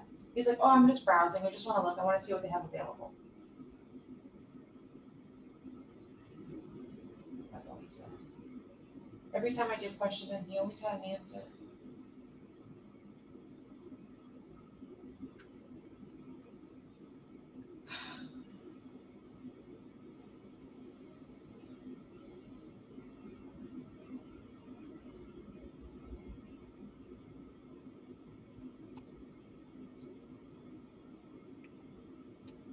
There are spaces Do in them we- interviewing, do you and guys that's know, done like, purposely. up until when on 182 you guys found him, see him? Like, how far down? We just know it's St. Cloud. So I keep thinking, like, house game rules on 182. Okay, it's got some secluded stuff in the background, or in the back of it. But it's still 182. It's still really busy.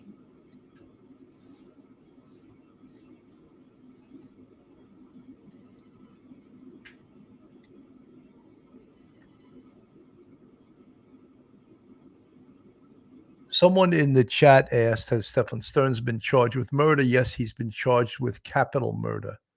Obviously, when this interview was, this was March 1st, he had been charged with the abuse charges that were on his phone, all those images on his phone. They had not found Madeline's body till 4:30 in the afternoon on this day. So it takes them a while to charge him because they didn't have any reason to charge him right away until they had all the evidence in that they needed. Once they had that, the charges were forthcoming, and he was indicted for capital murder, which is a death penalty case.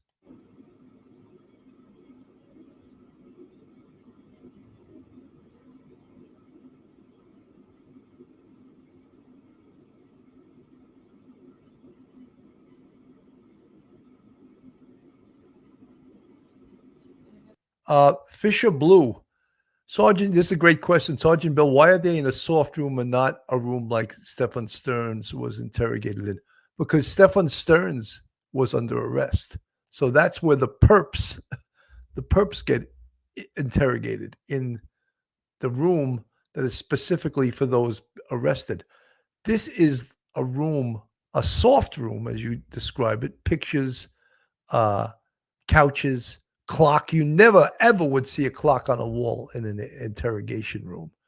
In fact, this room may be a little bit too soft because they were trying in this interview to get her to make an admission. And Detective Kevin and the other detective, they did a fantastic job. But she made some admissions, but nothing that would put her in an accessory to murder. It's all really busy till you pass St. Cloud.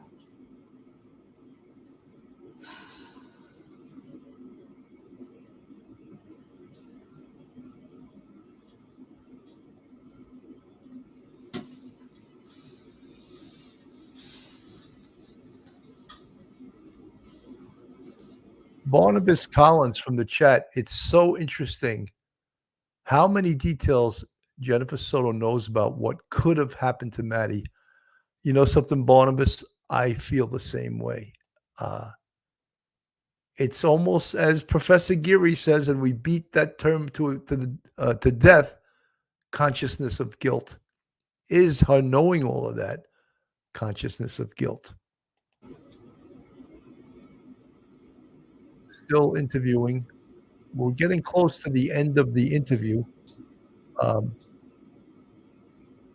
can see the detectives are a little bit fatigued.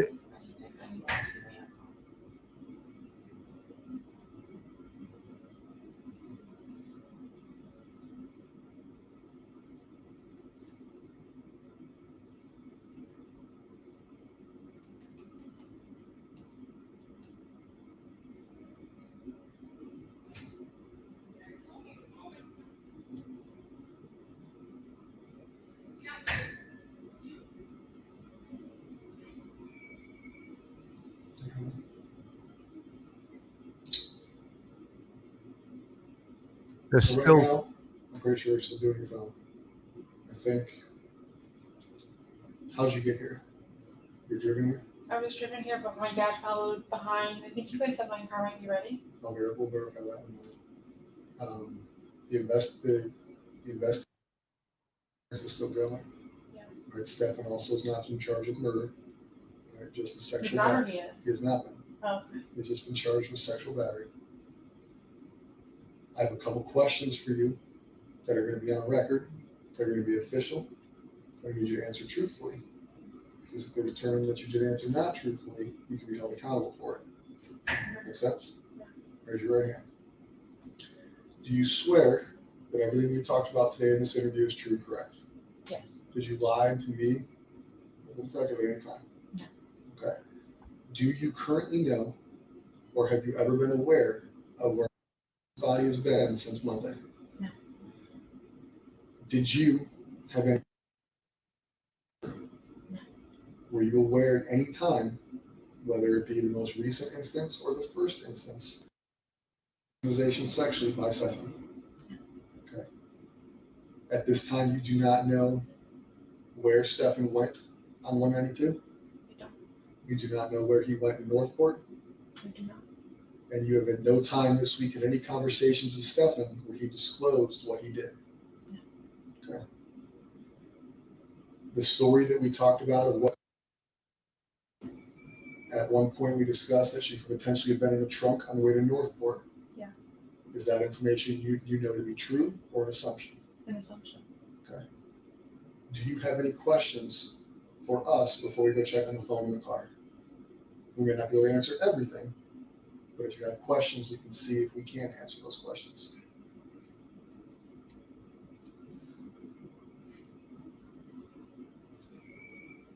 It's not your only opportunity. Your only opportunity phase was you saying you swear. Yeah. Good.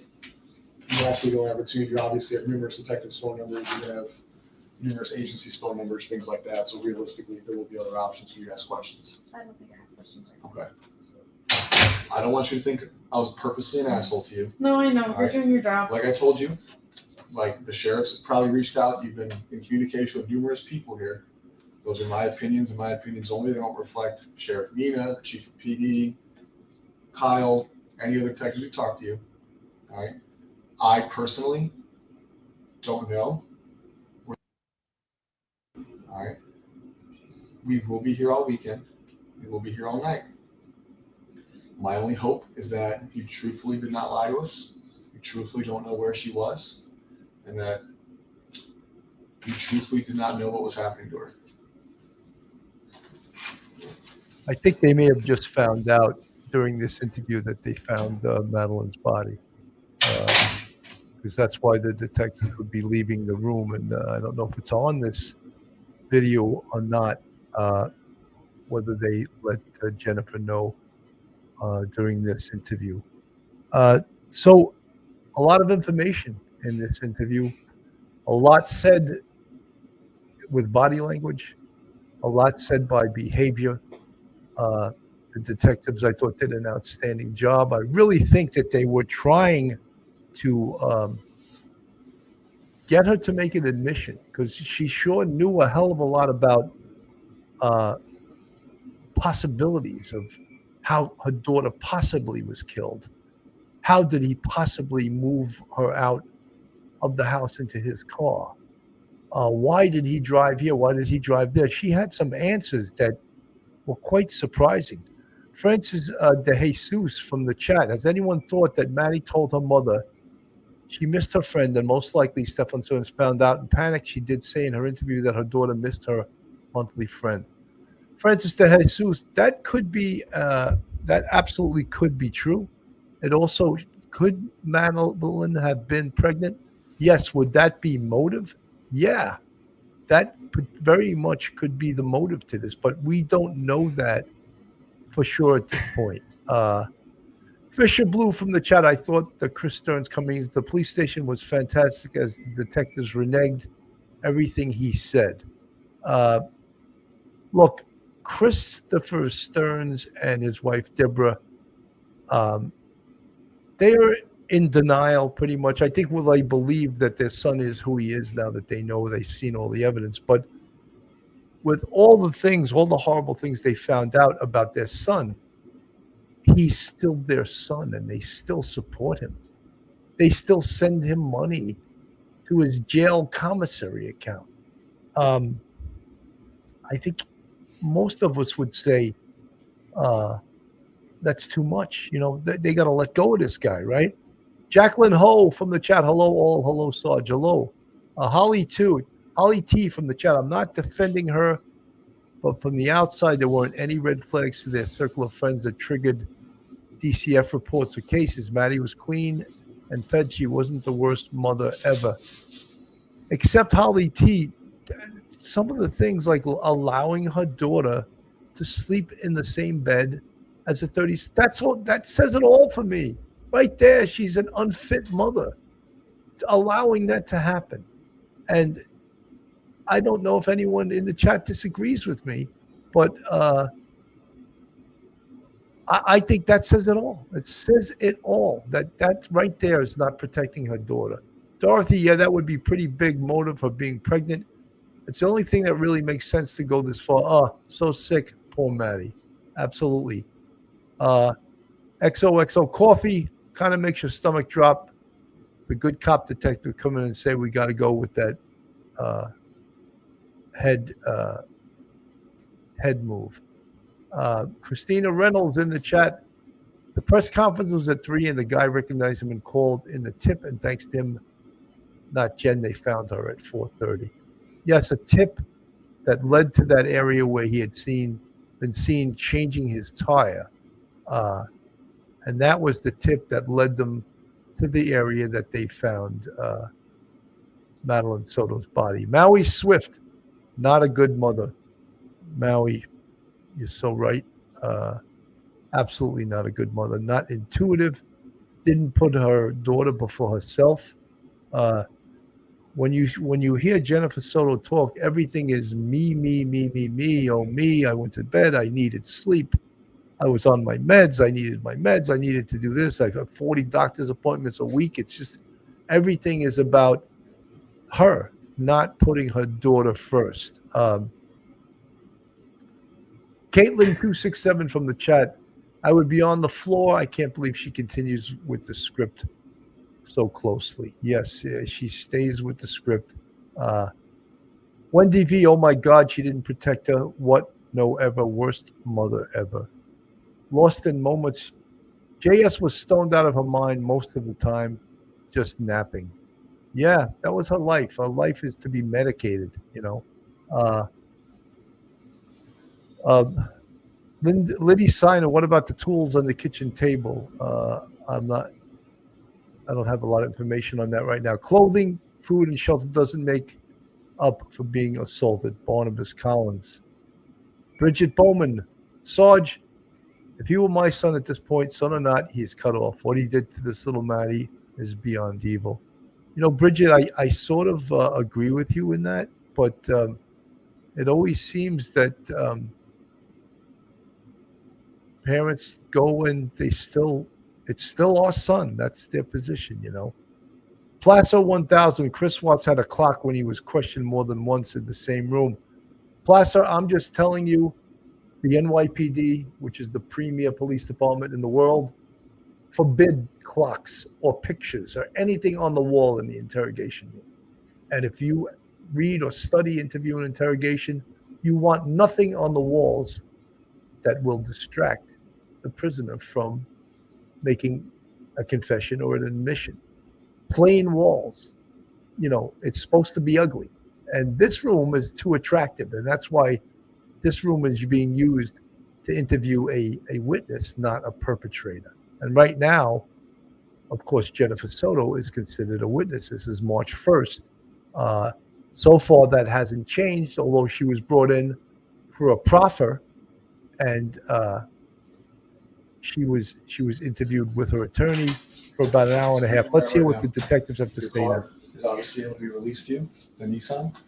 It requires us to do some paperwork because we did log it into our system. So now that it's in our system, we got to release it properly to you, which is no big deal. It'll take a couple minutes. Because of the high profile. All right, I know you said we can download your phone, and I do appreciate your cooperation with that. But because the same way we did with Stefan and every other phone and digital device we've seized, they're making us write a search warrant on it, which really doesn't affect you too much. The search warrant is a legal thing. It's not a youth thing. It's not a trust thing. But with that, it takes a little bit longer. Yeah. All right, so I can release your car to you right now. We can go facilitate that downstairs. I cannot make you a promise that that phone will be downloaded by the time your car's ready. What I can promise you is at the moment it is downloaded, if you have left from here, I will bring it to you. You're staying with your sister still? Does anybody have your sister's phone number that we can make sure we can communicate with you on? Yeah. My dad is downstairs, I think, waiting for me, so I can give you my dad's number since he'll be Whatever with me. phone numbers we can have, just to make sure that if Yeah. we are unable to give you the phone back today, unless you're not there.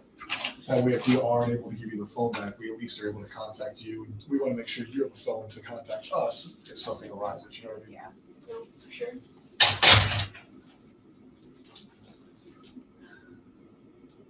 What's Dad's number? What's his name? My dad's name is So she's giving some information that they're not going to play on the screen, obviously. They're going to release the car to her. I don't know if at this point and if you can't get a hold of him, you can take my sister's number. She's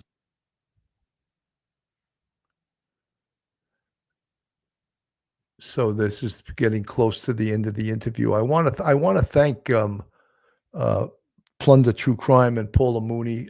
She was the one that supplied this this interview with the police of Jennifer Soto. So again, the Plunder True Crime and Paula Mooney, thank you so much.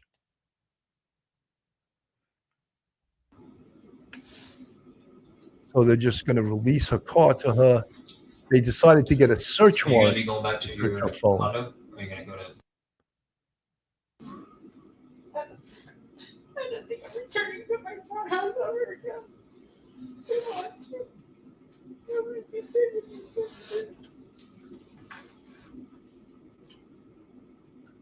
So what we'll do is we will walk you out this back parking lot. If the car is in the back corner, so I'll walk with you. We'll go through the back, so we don't go through the front lobby. It wasn't press conference today. Obviously, none of us got to see what was said. I assume it's just an update. But we will go through the back to go get the car. And that way we are not walking through the front lobby making you wait out there. I don't know if there's still media present. I assume you're not in the state or mood to go walk past 32 news cameras. So we will go out the back and get the car, and I'll show you how you can leave here, and we can call your dad from the back so he can know where to go or where to meet you.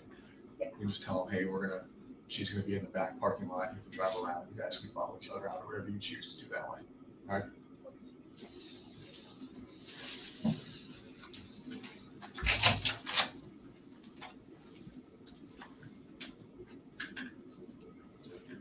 Okay, folks. Well, that was that's the end of the interview, and she leaves.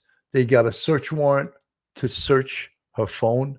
At first, they were going to do a consent search, but that doesn't fly when this case was so developed. A defense attorney could easily dismiss that and said, "Oh, you pressured her into releasing her phone." If they found any evidence on it, it could be suppressed by a judge. The fruits of the poisonous tree. I thought the detectives did a fantastic job. And many people in the chat that don't know that much about police interrogation, people I've seen more than one person saying, "Oh, why don't they grab her and shake her?" And it's not the job of a detective to get emotionally involved over these things. You have to remain professional. And this detective, the one named Kevin, sure as hell stayed super, super professional. I really believe what they were trying to do was they were trying to get her to make an admission, and that would bring her into this case. But they did solicit a great deal of information. Someone in the chat asked, was Stefan Stearns arrested? Yes, they did tell her that he was arrested for the images on his phone, and he's being charged with that. And they told her, they broke it to her that, yes, he murdered your daughter, And with all they told her, it seemed that she still, maybe at the end, she pretended not to be protective of him, but she protected him almost to the very end. I want to thank everyone that came by today. This was a longer show, a much longer show than I usually do. But, I had critiqued this interview and the one with Stephen Stearns on a show I did yesterday. So, but I did it without